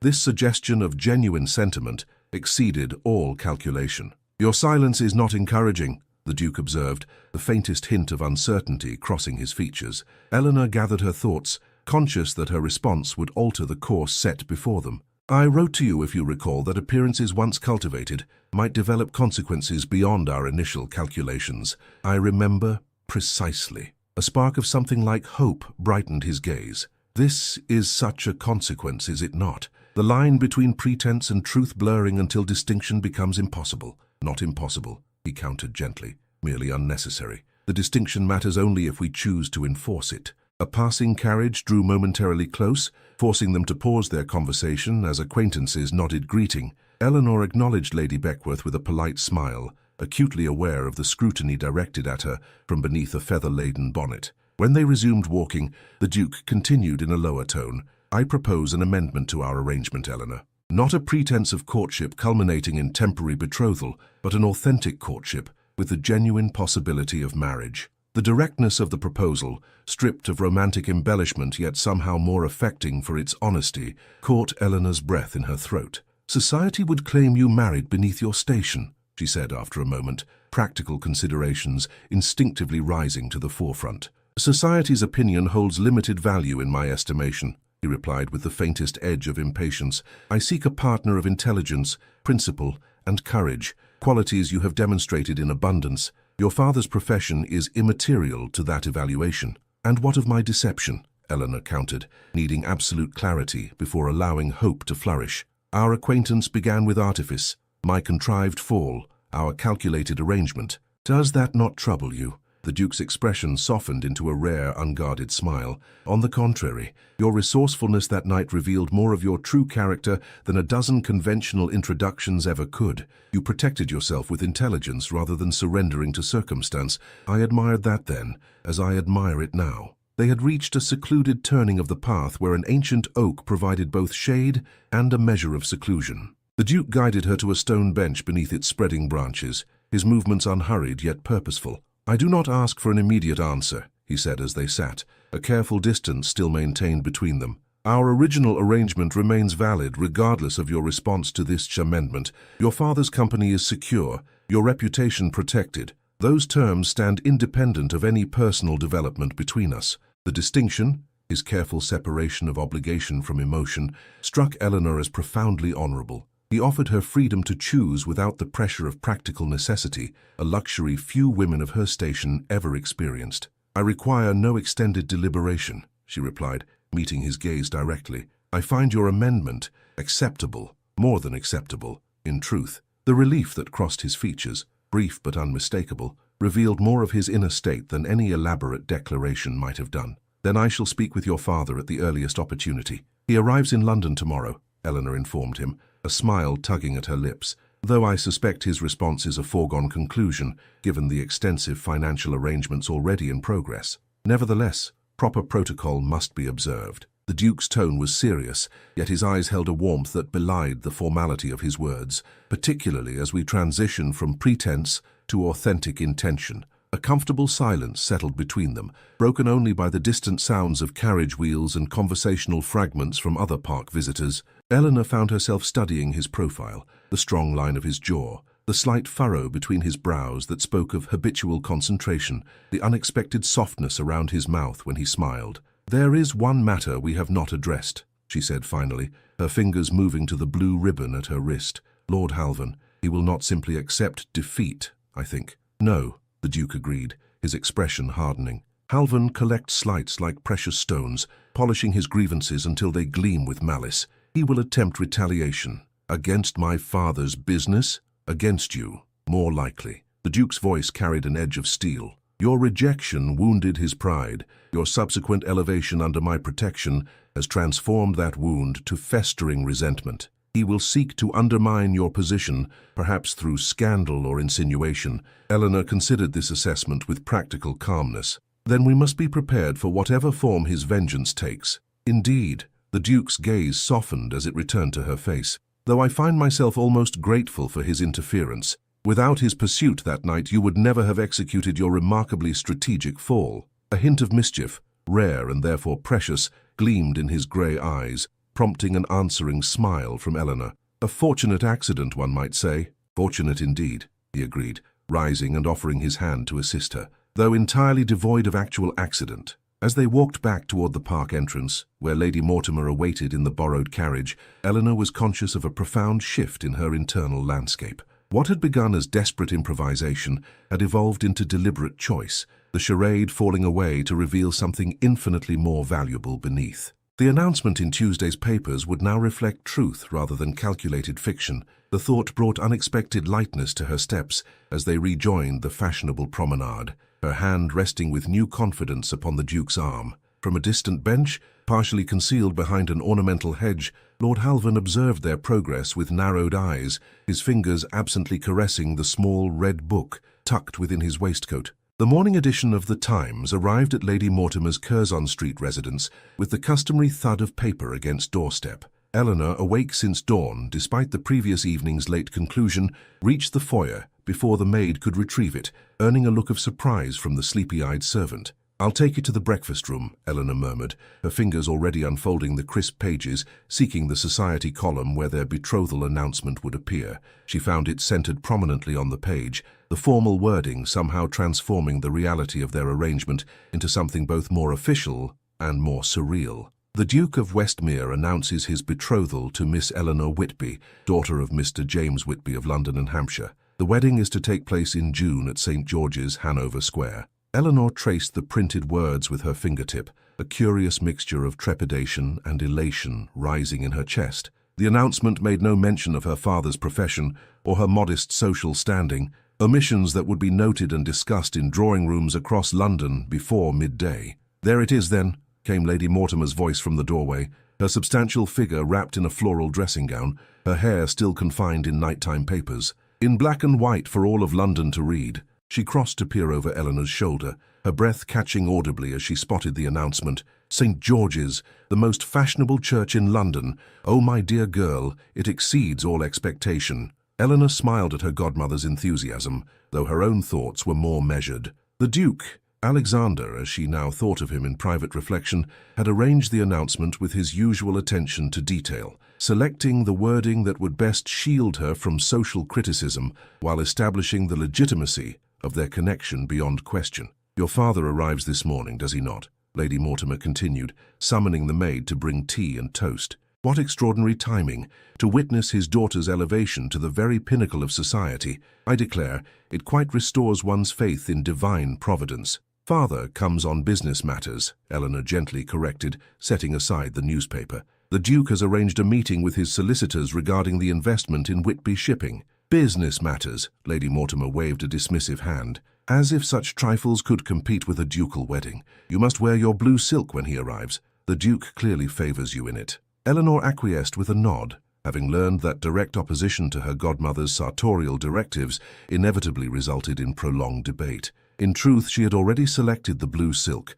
knowing it would please both her father and the Duke, a practical decision that required no romantic justification. The morning passed in a flurry of activity. Lady Mortimer dispatched notes to her entire social circle, arranging impromptu calls where she might casually display the newspaper announcement. The parlour was thoroughly cleaned, fresh flowers were arranged in every available vase, and the best tea service, usually reserved for Christmas visitors, was brought out and polished to gleaming perfection. Shortly before noon, a carriage bearing the Whitby Shipping insignia arrived before the house. Eleanor rushed to the door, propriety momentarily forgotten in her eagerness to embrace her father after months of separation. James Whitby descended from the carriage with the careful movements of a man whose joints protested such exertion. At 58, his once robust frame had begun to yield to the pressures of business anxiety and advancing age. His hair, previously brown, streaked with grey, now showed more silver than colour, and new lines etched the corners of his kind eyes. "Father!" Eleanor embraced him without reservation, breathing in the familiar scent of pipe tobacco and sea charts that had defined her childhood. "My girl," he murmured, returning her embrace with equal fervour. "Look at you, straight-backed as ever, despite it all." They entered the house arm in arm, Lady Mortimer hovering in the background with barely contained excitement, clearly impatient to begin discussing wedding preparations and social ramifications. "Brother James," she exclaimed, when formalities could no longer be delayed. "You arrive at the most opportune moment. Have you seen the announcement? Our Eleanor to be a duchess. It quite defies imagination." James Whitby accepted the proffered newspaper with a measured nod, his weathered fingers careful, as he adjusted his spectacles to read the brief notice. "Most gratifying," he pronounced, though Eleanor detected a note of caution beneath his apparent satisfaction. "The Duke's interest in our family affairs has been providential." "Providential," Lady Mortimer seized upon the word with religious fervour. "I have said precisely the same, as if guided by divine hand." Mr. Whitby smiled politely, then turned to Eleanor with a more serious expression. "The Duke's solicitor sent word that he expects us at 3 o'clock, my dear. Something about finalizing the investment documents." "Yes, I received the same message," Eleanor confirmed, grateful for this shift toward practical matters. "We should depart by 2:30 to ensure punctuality." Lady Mortimer interjected with a flutter of her hands. "But surely the business aspects are secondary now. With the betrothal announced so formally, the financial arrangements become mere formality." A shadow crossed Mr. Whitby's features. "On the contrary, sister, now more than ever, proper documentation of our business relationship with the Duke becomes essential. I would not have Eleanor's future security dependent upon informal understandings." The statement, delivered with quiet firmness, revealed much of her father's character. His scrupulous attention to detail, his insistence on clarity in all transactions, his determination to protect his daughter, even as she entered a sphere far beyond his own. These qualities, Eleanor reflected, mirrored the Duke's approach to their arrangement, perhaps explaining the unexpected rapport that had developed between the two men, despite their different stations.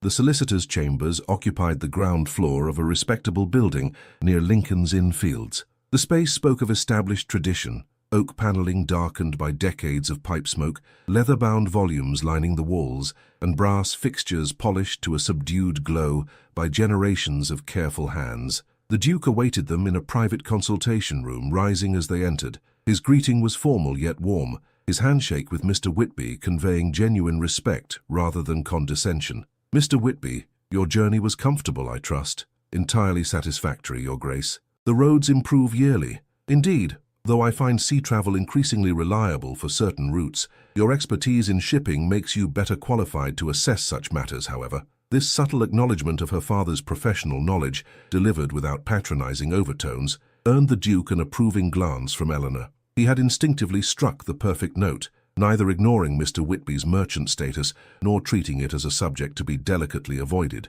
The solicitor, Mr. Hardwick, entered with a portfolio of documents, his manner suggesting long familiarity with ducal business. All prepared as instructed, Your Grace. The investment structure provides for gradual integration while maintaining the Whitby name and management structure. For the next hour, Eleanor observed as the two men she most respected in the world engaged in detailed discussion of financial matters. Her father, initially reserved, gradually displayed the sharp business acumen that had built his company from modest beginnings. The Duke, for his part, revealed a comprehensive understanding of maritime commerce that clearly surprised Mr. Whitby. "You've studied the Baltic trade routes extensively, Your Grace," her father observed during a pause in the proceedings. "A particular interest of mine," the Duke acknowledged. "The geopolitical implications of shipping lanes have always struck me as underappreciated in diplomatic circles." Mr. Whitby's expression brightened with genuine enthusiasm. "Precisely so. I've often remarked that ministers would benefit from examining cargo manifests rather than merely diplomatic dispatches." The Duke smiled, a real smile that transformed his austere features. "We must continue this discussion at greater length, perhaps over dinner at Westmere House. I have maps from the Admiralty that might interest you." Eleanor watched this exchange with quiet satisfaction. The two men were finding common ground, not in their connection to her, but in shared intellectual interests, a foundation far more substantial than mere social or financial alliance. As the final documents were signed and sealed, Mr. Hardwick cleared his throat with professional discretion. "There remains the matter of the marriage settlement, Your Grace. Given the announcement in today's papers—" "Indeed." The Duke turned to Mr. Whitby with characteristic directness. "Sir, with your permission, I would like to discuss the settlement terms privately with you and Eleanor. Mr. Hardwick can prepare the appropriate documents based on our conclusions." Her father nodded, though Eleanor detected a certain tension in his posture, the natural concern of a man about to negotiate his daughter's financial future with one of the wealthiest peers in England. When the solicitor had withdrawn, the Duke addressed Mr. Whitby with unexpected candor. "Sir, I wish to be perfectly clear. The investment in your company stands independent of my personal relationship with your daughter. Should our betrothal end for any reason, though I sincerely hope it will not, the business arrangement remains unaltered." Mr. Whitby's eyebrows rose slightly. "A most unusual provision, Your Grace, but a necessary one," the Duke insisted. "I would not have Eleanor feel that her personal choices are constrained by financial considerations, nor would I have you believe that my business judgment has been compromised by sentiment." Eleanor found herself touched by this careful separation of their personal and financial connections, further evidence of the Duke's determination to give her genuine choice rather than mere illusion of it. "As for the settlement itself," the Duke continued, "I propose the following. A substantial dowry returned to Eleanor in the event the marriage does not proceed, entitlement to the traditional Duchess's jointure and household allowance upon marriage, and a personal trust established in her name, controlled solely by her regardless of our marital state." Mr. Whitby's expression registered surprise at this final provision. "A trust under her exclusive control, without male trustees." "Precisely." The Duke's tone brooked no argument. "Eleanor has demonstrated exceptional judgment in matters both personal and financial. I see no reason to place artificial constraints upon that judgment simply because tradition dictates it." A moment of silence followed this pronouncement. Eleanor felt a surge of gratitude toward the man who so clearly understood that financial independence represented true security for a woman in their society. Not even the most progressive of her father's business associates would have suggested such an arrangement. "You continue to surprise me, Your Grace," Mr. Whitby said finally, a note of genuine approval warming his voice. "I believe we shall deal very well together, both as business partners and, it seems, as family." The word family lingered in the air, transforming the austere solicitor's office into something warmer, more personal. Eleanor found herself blinking against unexpected moisture in her eyes, overwhelmed by the realization that two separate worlds, her father's practical merchant existence and the Duke's aristocratic sphere, were merging with surprising harmony. As they prepared to depart, a messenger arrived, bearing a sealed letter for the Duke. He opened it with a murmured apology, his expression darkening as he scanned the contents. "It seems," he said, carefully refolding the note, that Lord Halvern has called an extraordinary meeting of the Baltic Trade Association for tomorrow morning. The agenda reportedly includes matters of ethical concern regarding certain shipping companies. Mr. Whitby's face paled. He means to publicly question our business practices, despite our recent legal victory proving his allegations false. So it would appear, the Duke agreed, his tone hardening. However, as the newest investor in Whitby Shipping, I believe I am entitled to attend this meeting. A smile, cold and precise as a surgeon's blade, crossed his features.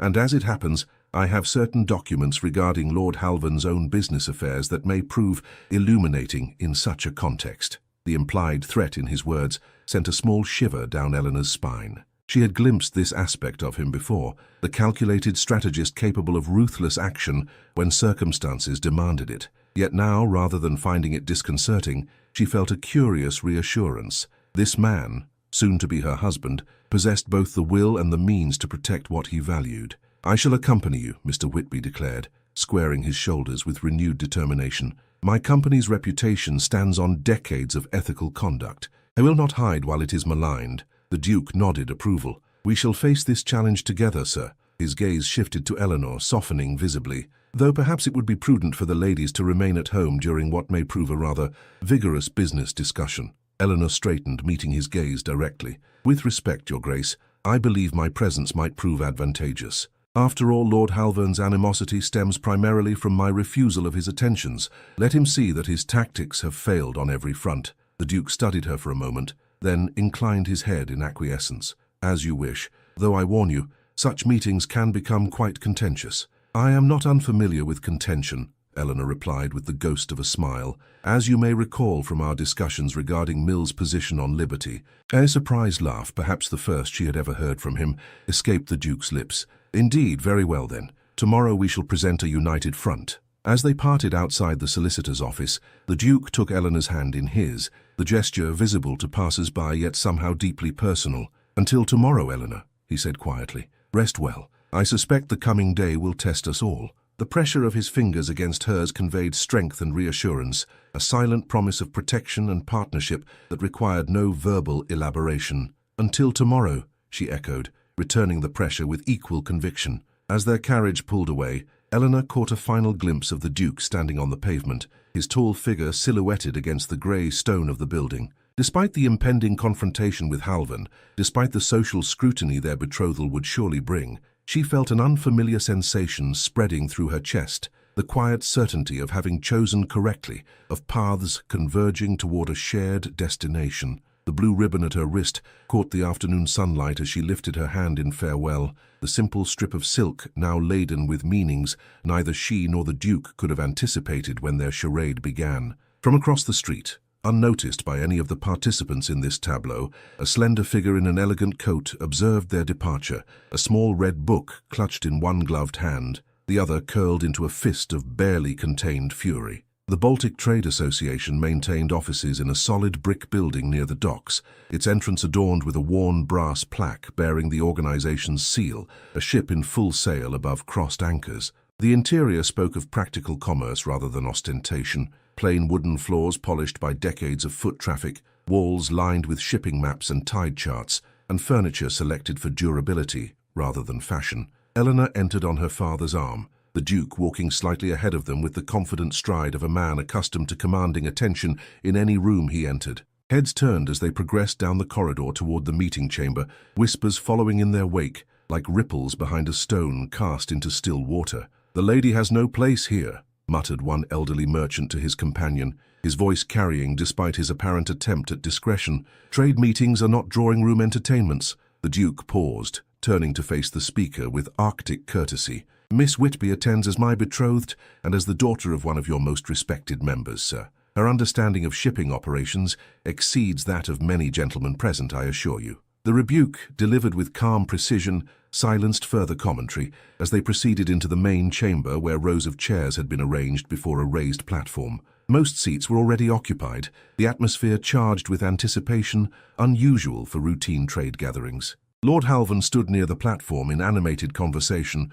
with several older gentlemen, his golden hair catching the light from the tall windows. As they entered, he glanced up, a smile of calculated pleasantness spreading across his handsome features. "Westmere, how unexpected. I wasn't aware you had developed an interest in shipping matters." His gaze shifted to Eleanor, a flash of something cold and assessing crossing his expression before he masked it with social polish. "Miss Whitby, your presence truly elevates our humble proceedings." Lord Halvan, the Duke's acknowledgement was minimal, correct yet devoid of warmth. "I believe my interest in Baltic shipping was made clear by yesterday's announcement of my investment in Whitby Shipping and Import." A murmur ran through the assembled merchants, many of whom were seeing confirmation of rumors that had circulated since the betrothal notice appeared. Halvan's smile tightened almost imperceptibly. "Indeed, a most fortuitous arrangement for all concerned, though the timing does raise certain questions of due diligence, particularly given the matters to be discussed today." The implied criticism hung in the air like wood smoke, not overtly offensive, yet impossible to ignore. Eleanor felt her father stiffen beside her, pride warring with the pragmatic caution of a businessman who had weathered many commercial storms. "I assure you, Lord Halvan," the Duke replied with lethal courtesy, "my investigation of Whitby Shipping's operations was most thorough, perhaps more thorough than your own inquiries into certain investments currently held by your family's trust." The subtle threat in these words was not lost on those nearest to them. Halvan's complexion paled slightly beneath his fashionable tan, though his smile remained fixed. "We shall see," he murmured, gesturing toward the platform where a portly gentleman with impressive side whiskers was calling the meeting to order. "The proceedings begin." They took seats in the front row, an arrangement that forced Halvan to address them directly during the presentation he had so carefully orchestrated. Eleanor sat between her father and the Duke, her spine straight as a ship's mast, her expression composed despite the tension knotting her stomach. "Gentlemen and lady," the chairman began with a nod toward Eleanor that managed to be both courteous and faintly disapproving, "Lord Halvan has requested this extraordinary meeting to address certain matters he considers relevant to all members of our association. As courtesy dictates, we have granted his request, though I remind all present that formal allegations require substantial evidence." Halvan approached the podium with practiced confidence, a sheaf of papers in his gloved hands, his expression grave with manufactured concern. "Distinguished colleagues," he began, his voice pitched to carry to the furthest corners of the room, "I appear before you today not as an accuser, but as a guardian of our collective reputation. The Baltic Trade Association has, for generations, maintained the highest standards of ethical commerce. When evidence suggests that one of our members may have deviated from these standards, it becomes our solemn duty to investigate." Eleanor watched as he turned a page with deliberate slowness, drawing out the moment for maximum dramatic effect. "I have here," he continued, lifting a document for all to see, "customs declarations from Whitby Shipping that appear inconsistent with cargo manifests submitted to Russian authorities at St. Petersburg." He paused, allowing the implication to settle over the assembly. "Such discrepancies suggest potential evasion of proper duties or perhaps concealment of restricted goods." Mr. Whitby rose halfway from his seat, his face flushed with indignation, but the Duke's hand on his arm restrained him. "Patience," he murmured, just loudly enough for Eleanor to hear. "Let him extend his neck fully before the blade falls." Halvan produced additional papers, each presented with the same theatrical gravity. Furthermore, certain Baltic route schedules indicate unusual delays at minor ports, delays that coincide with reported smuggling activities in those regions. While circumstantial, the pattern is unsuggestive. The assembled merchants shifted uncomfortably, many glancing toward Mr. Whitby with expressions ranging from suspicion to embarrassment. Eleanor felt her chest tighten with rage at the deliberate destruction of her father's reputation, a reputation built through decades of honest commerce. "In light of these concerns," Halvan concluded with false reluctance, "I propose that the association suspend Whitby Shipping's membership pending a full investigation. Such action protects both the association and indeed Mr. Whitby himself, allowing proper examination of these troubling patterns." A murmur of discussion rippled through the chamber as Halvan returned to his seat, his expression that of a man who had performed an unpleasant duty with appropriate gravity. The chairman rose, clearly discomfited by the allegations yet bound by organizational protocol. "Mr. Whitby, as the member in question, you have the right to immediate response before we consider Lord Halvan's proposal." Eleanor's father stood slowly, his weathered hands steady despite the attack on his life's work. "Gentlemen, I have sailed the Baltic routes for 35 years, he began, his voice quiet yet carrying the natural authority of experience. "In that time, I have weathered storms both natural and political, navigated changing regulations, across 7 different governments, and maintained ledgers that any man here is welcome to examine. He paused, surveying the room with dignity that transcended his merchant status. The documents Lord Halvan presents are indeed from my company records, though how he obtained them is a matter I shall address separately. What he fails to mention is their context. From his coat, Mr. Whitby withdrew a leather portfolio. The alleged discrepancies between British and Russian declarations reflect the standardized conversion rates established in the Anglo-Russian Trade Agreement of 1842, which allows for measurement variances between imperial and Russian systems. Every merchant in this room employs the same conversions. Several heads nodded in recognition of this common practice. Halvan's expression tightened almost imperceptibly. As for the delays at minor ports, Mr. Whitby continued with calm precision, these coincide with scheduled maintenance of our vessels, maintenance documented in ship logs and verified by port authorities. Again, records any gentleman here is welcome to examine. The strength of this simple defense, factual, verifiable, and delivered without histrionics, visibly impressed the assembled merchants. Eleanor felt a surge of pride in her father's quiet dignity, so unlike Halvan's theatrical presentation. I have spent my life building a company founded on integrity, Mr. Whitby concluded. I will not see that legacy tarnished by baseless insinuations, regardless of their source. As he resumed his seat, the Duke rose in one fluid movement, his height and bearing instantly commanding the attention of every person in the chamber. Gentlemen, he began, his aristocratic accent in stark contrast to the predominantly middle-class voices that had preceded him. I speak not only as the newest investor in Whitby Shipping, but as a member of the House of Lords Committee on Trade and Foreign Commerce. This revelation caused a stir among the merchants, many of whom had not realized the Duke's involvement in governmental trade policy. Having thoroughly examined Mr. Whitby's business practices before committing significant capital to his enterprise, I can attest to their exemplary nature. The Duke's tone carried absolute conviction. Indeed, his operational methods have been recommended to the committee as models for standardized trade protocols. A rustle of impressed murmurs followed this endorsement. The value of ducal approval in commercial matters could scarcely be overstated, particularly from a peer known for financial acumen rather than frivolous expenditure. However, the Duke continued, his voice hardening subtly, I find myself compelled to address not merely the defense of Whitby Shipping, but the nature of these accusations themselves. He turned to face Halvan directly, his grey eyes cold as North Sea ice, particularly given certain documents that have recently come into my possession. From within his immaculate coat, the Duke withdrew a small red leather book, its gilt edges catching the light. Eleanor's breath caught in her throat. She recognized it instantly as identical to the volume Halvan had flashed during their first encounter, the notorious record of conquests and wagers that had threatened her reputation. Halvan's face drained of color, his customary poise visibly faltering. That is private property, Westmere, a personal journal of no relevance to these proceedings. On the contrary, the Duke replied with lethal precision, this ledger contains detailed records of your systematic attempts to manipulate markets through the spread of false information about commercial rivals.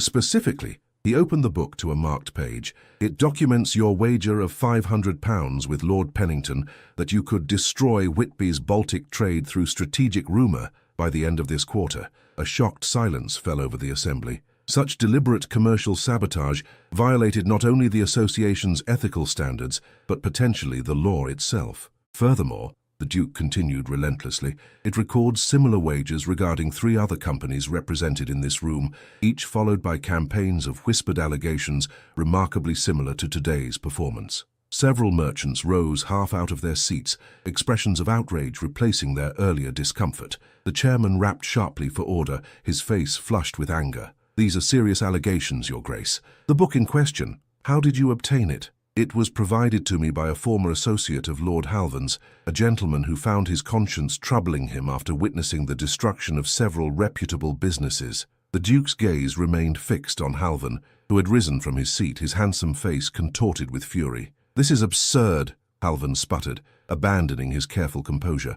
A fabrication designed to discredit legitimate concerns. The handwriting matches your signature on official association documents, the Duke interrupted coolly, and the seal pressed into the leather matches your family crest. I have had both verified by experts from the Foreign Office. Eleanor watched the scene unfold with mingled shock and satisfaction. The Duke had clearly been preparing this counterattack with meticulous care, gathering evidence and waiting for precisely this moment to deploy it. "I move," declared an elderly merchant who had risen to his feet, his voice quavering with indignation, "that it is Lord Halvern, not Whitby Shipping, whose association membership should be suspended pending investigation. Such deliberate market manipulation violates every principle of honourable commerce." "Seconded," called several voices in unison. The chairman, clearly shaken by this unexpected turn of events, nodded gravely. "The motion is properly presented and seconded. All in favour?" A forest of hands rose throughout the chamber. Halvern, his face mottled with rage and humiliation, lunged toward the Duke with fists clenched. "You orchestrated this," he hissed, abandoning all pretense of gentlemanly conduct. "You and that merchant's daughter." The Duke's hand shot out, grasping Halvern's wrist with enough force to stop his advance. "Consider very carefully," he said, his voice pitched for Halvern's ears alone, "whether you wish to compound today's disgrace with an assault witnessed by the entire Baltic Trade Association." For a moment it seemed Halvern might disregard this warning. Then, as suddenly as it had erupted, his fury seemed to collapse inward. He wrenched his arm free, straightened his coat with shaking hands, and faced the assembly. "I withdraw my allegations against Whitby Shipping," he announced, his voice brittle as thin ice, "and I resign my membership in this association, effective immediately." Without awaiting response, he strode toward the exit, his footsteps echoing on the wooden floor. At the doorway he paused, turning back to direct one final, venomous glare at Eleanor.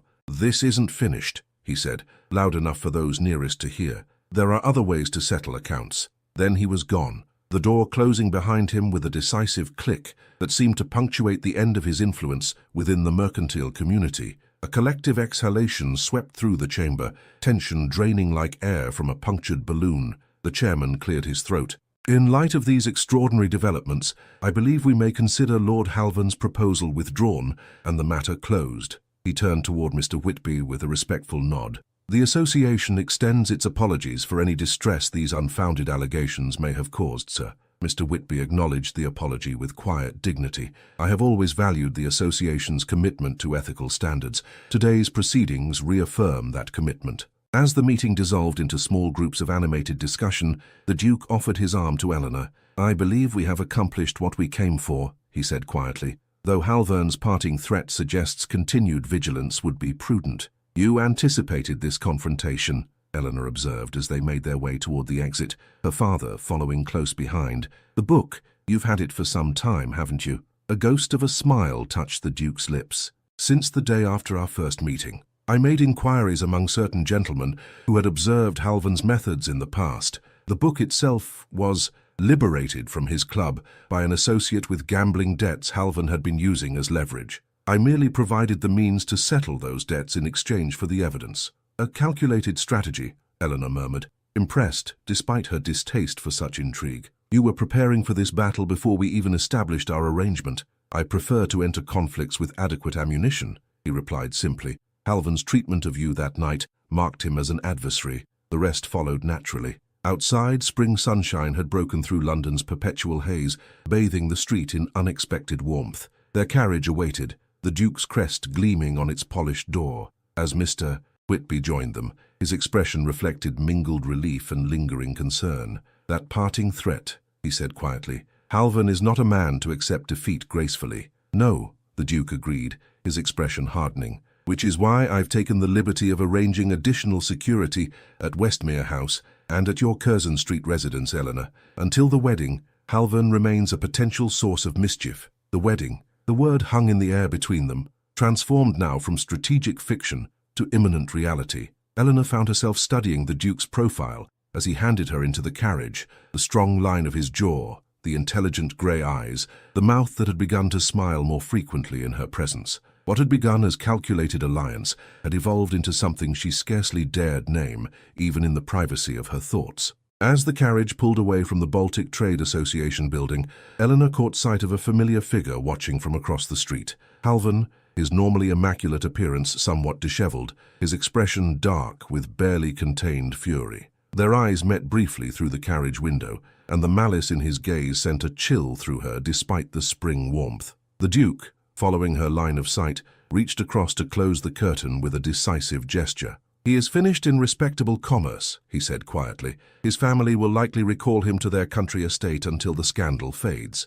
"Yet you've arranged additional security," Eleanor noted, unable to dismiss the memory of that hate-filled gaze. A precaution only. The Duke's hand covered hers where it rested on the seat between them, his touch conveying reassurance more effectively than words. "I protect what is mine, Eleanor. And you, whether by arrangement or affection, most certainly are." The simple declaration, delivered without flourish or romantic embellishment, nonetheless sent warmth spreading through Eleanor's chest. It was, she realized, as close to a declaration of love as this controlled, precise man was likely to express, yet somehow more meaningful for its restraint. As their carriage navigated the crowded London streets, Eleanor found herself contemplating the extraordinary journey that had brought them to this moment. From desperate stratagem to genuine attachment, from calculated risk to chosen commitment, a transformation as unexpected as it was profound. The blue ribbon at her wrist caught the sunlight filtering through the carriage window, its simple weave now laden with significance beyond its modest appearance.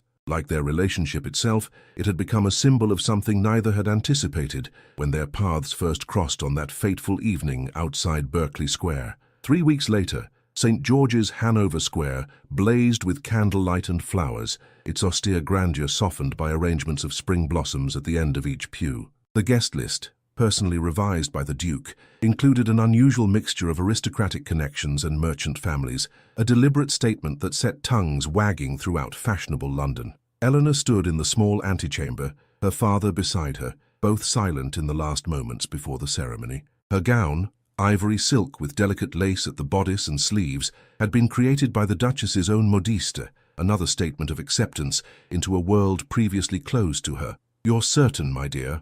her father asked quietly, his weathered hand covering hers where it rested on his arm. "Even now there would be no shame in—" "I am certain," she interrupted gently, meeting his concerned gaze with steady confidence. "What began as strategy has become something else entirely." Mr. Whitby studied his daughter's face, seeming to search for any hint of doubt or reservation. Finding none, he nodded slowly. "He is a better man than I initially believed," he admitted. "His actions at the Baltic trade meeting revealed character beyond mere nobility of birth." "Yes," Eleanor agreed, her voice soft with an emotion she had finally allowed herself to acknowledge, "though I believe I glimpsed that character from our first true conversation. It simply took time to fully reveal itself." The music swelled from within the church, their cue to proceed. Eleanor took a deep breath, steadying herself for the scrutiny that awaited. Society would watch her every movement, searching for evidence that she was unworthy of the position she was about to assume.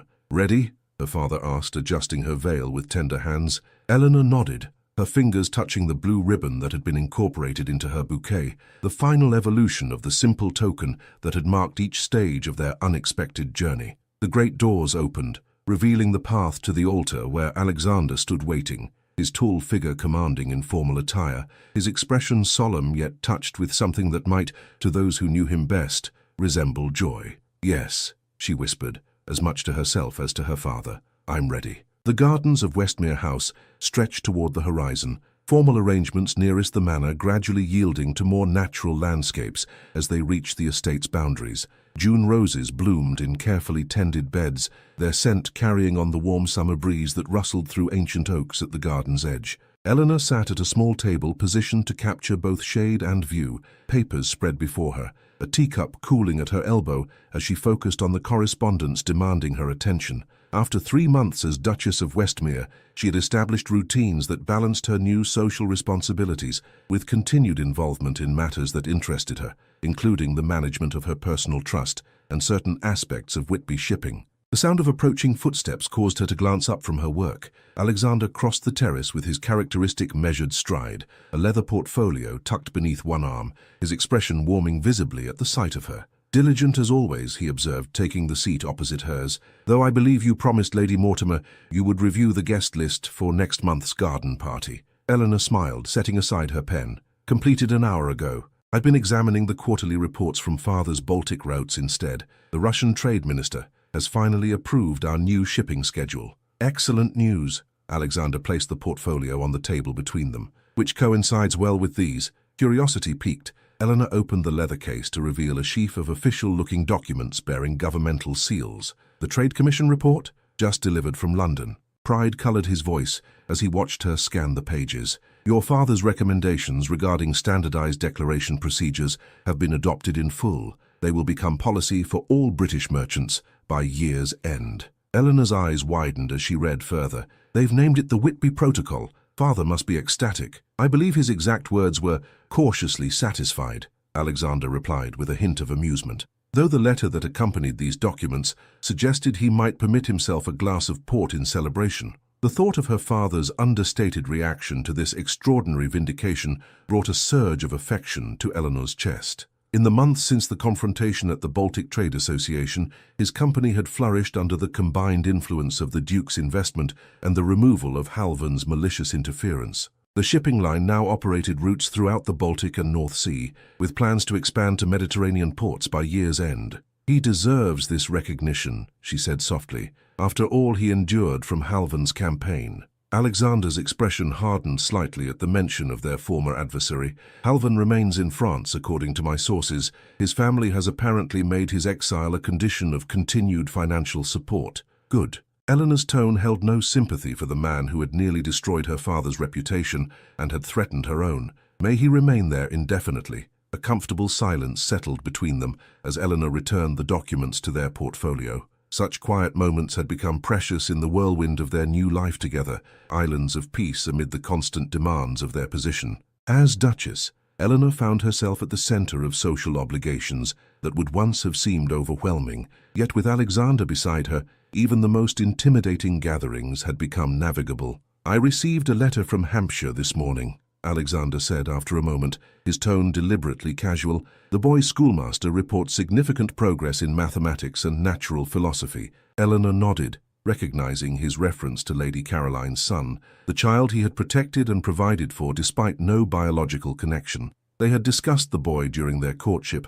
Alexander sharing the full story of his promise to his dying friend and his determination to ensure the child's welfare without the stain of illegitimacy. Perhaps he might visit during the summer holiday, she suggested, meeting her husband's surprised gaze with steady certainty. The estate would provide ample opportunity for a boy interested in natural philosophy. The collections in the library alone would occupy him for weeks. Alexander studied her face, something like wonder softening his features. You continue to surprise me, Eleanor. Most women in your position would prefer to maintain distance from such complications. I am not most women, she reminded him with a small smile, as you have noted on several occasions. Indeed not. He reached across the table to take her hand, his thumb tracing the circle of his ring where it adorned her finger, a fact for which I find myself increasingly grateful with each passing day. The simple gesture, intimate yet restrained, characteristic of their private interactions, sent warmth spreading through Eleanor's chest.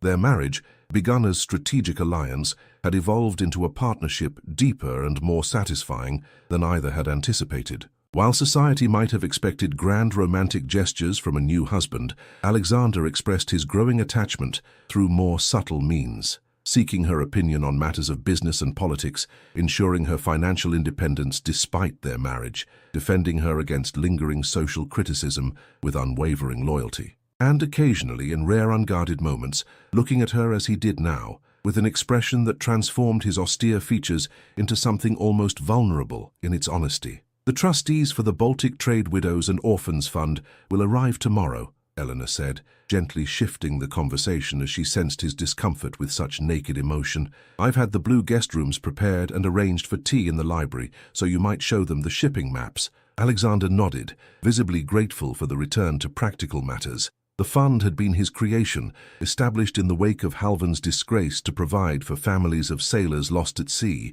another quiet act of decency that had earned him respect in mercantile circles, previously suspicious of aristocratic involvement. Your father will join us? He inquired, releasing her hand to pour fresh tea from the pot that had been left warming beneath a cozy. Yes, though he insists on staying at his club rather than here. He claims Westmere House is too grand for a simple merchant's habits. A rare smile crossed Alexander's features. Yet he had no such reservations about advising my steward on improvements to the home farm's accounting methods. The man has reformed our agricultural bookkeeping entirely. Father has always preferred utility to grandeur, Eleanor agreed, accepting the cup he offered. A preference I find myself sharing despite my new circumstances. Alexander studied her over the rim of his own cup, his grey eyes thoughtful. Do you regret it, Eleanor? This life you've accepted? The question, coming after months of marriage, caught her by surprise. Regret? No. though I sometimes marvel at the path that led us here." Her fingers touched the blue ribbon that she still wore around her wrist, now complemented by the ducal diamonds that circled her opposite arm. From pretended fall to genuine charm contentment, the careful choice of word did not escape his notice. "Mere contentment?" he inquired, a hint of challenge in his tone. Eleanor met his gaze directly, allowing herself a rare moment of complete openness. "Happiness, then, though the word seems inadequate for what has grown between us." Something in Alexander's expression shifted, the careful control he maintained in all things momentarily suspended. He rose from his chair and moved to kneel beside hers, taking her hands in his, a gesture so uncharacteristic of his usual reserve that Eleanor found herself momentarily speechless. "I have never been a man given to poetic declarations," he said quietly, his voice carrying the weight of long-considered truth. "My nature tends toward calculation rather than romantic impulse, yet I find myself increasingly transformed by your presence in my life. What began as strategic alliance has become essential to my happiness in ways I could not have anticipated." The admission, as close to a declaration of love as this controlled, precise man was capable of making, touched Eleanor more deeply than any flowery profession might have done. Its very restraint spoke to its sincerity, to the fundamental honesty that had drawn her to him, despite their unlikely beginning. "I fell at your feet by design," she replied softly, her fingers tightening around his, "yet find myself by your side by choice. Perhaps strategy and sentiment are not so incompatible after all." Alexander raised her hand to his lips, pressing a kiss to her palm with uncharacteristic demonstrativeness. "A conclusion worthy of Mill himself," he murmured, the rare spark of humor in his eyes complementing the undeniable tenderness in his touch. As the summer breeze carried the scent of roses across the terrace, Eleanor reflected on the extraordinary journey that had brought them to this moment. The blue ribbon at her wrist caught the afternoon sunlight, a simple token transformed by circumstance into something far more meaningful than its humble origins would suggest. Like the woman who wore it, the ribbon had transcended its initial purpose through a combination of necessity and choice, becoming a symbol of possibilities neither she nor the Duke could have imagined when first their paths crossed on that fateful evening outside Berkeley Square. Her calculated fall had indeed changed her fate, though the true transformation had come not from the act itself, but from the remarkable man whose reaction had set them both on a path neither had anticipated, yet both now embraced with quiet, profound certainty. Sometimes what begins as calculation can blossom into genuine connection. Eleanor's pretended fall, a desperate act of self-preservation, led to a union far more authentic than either she or the Duke could have imagined. Their story reminds us that life's most meaningful relationships often come from unexpected beginnings, and that true character reveals itself not in grand gestures, but in consistent actions and quiet integrity. Enjoyed She Fell Near the Duke? Subscribe to our channel for more captivating historical romances delivered weekly. Each story brings unique characters facing impossible odds and finding love against all expectations. Drop a comment below sharing your favorite moment between Eleanor and Alexander. Was it the library conversation, the opera revelation, or perhaps their final garden scene? Your engagement helps our community of romance lovers grow.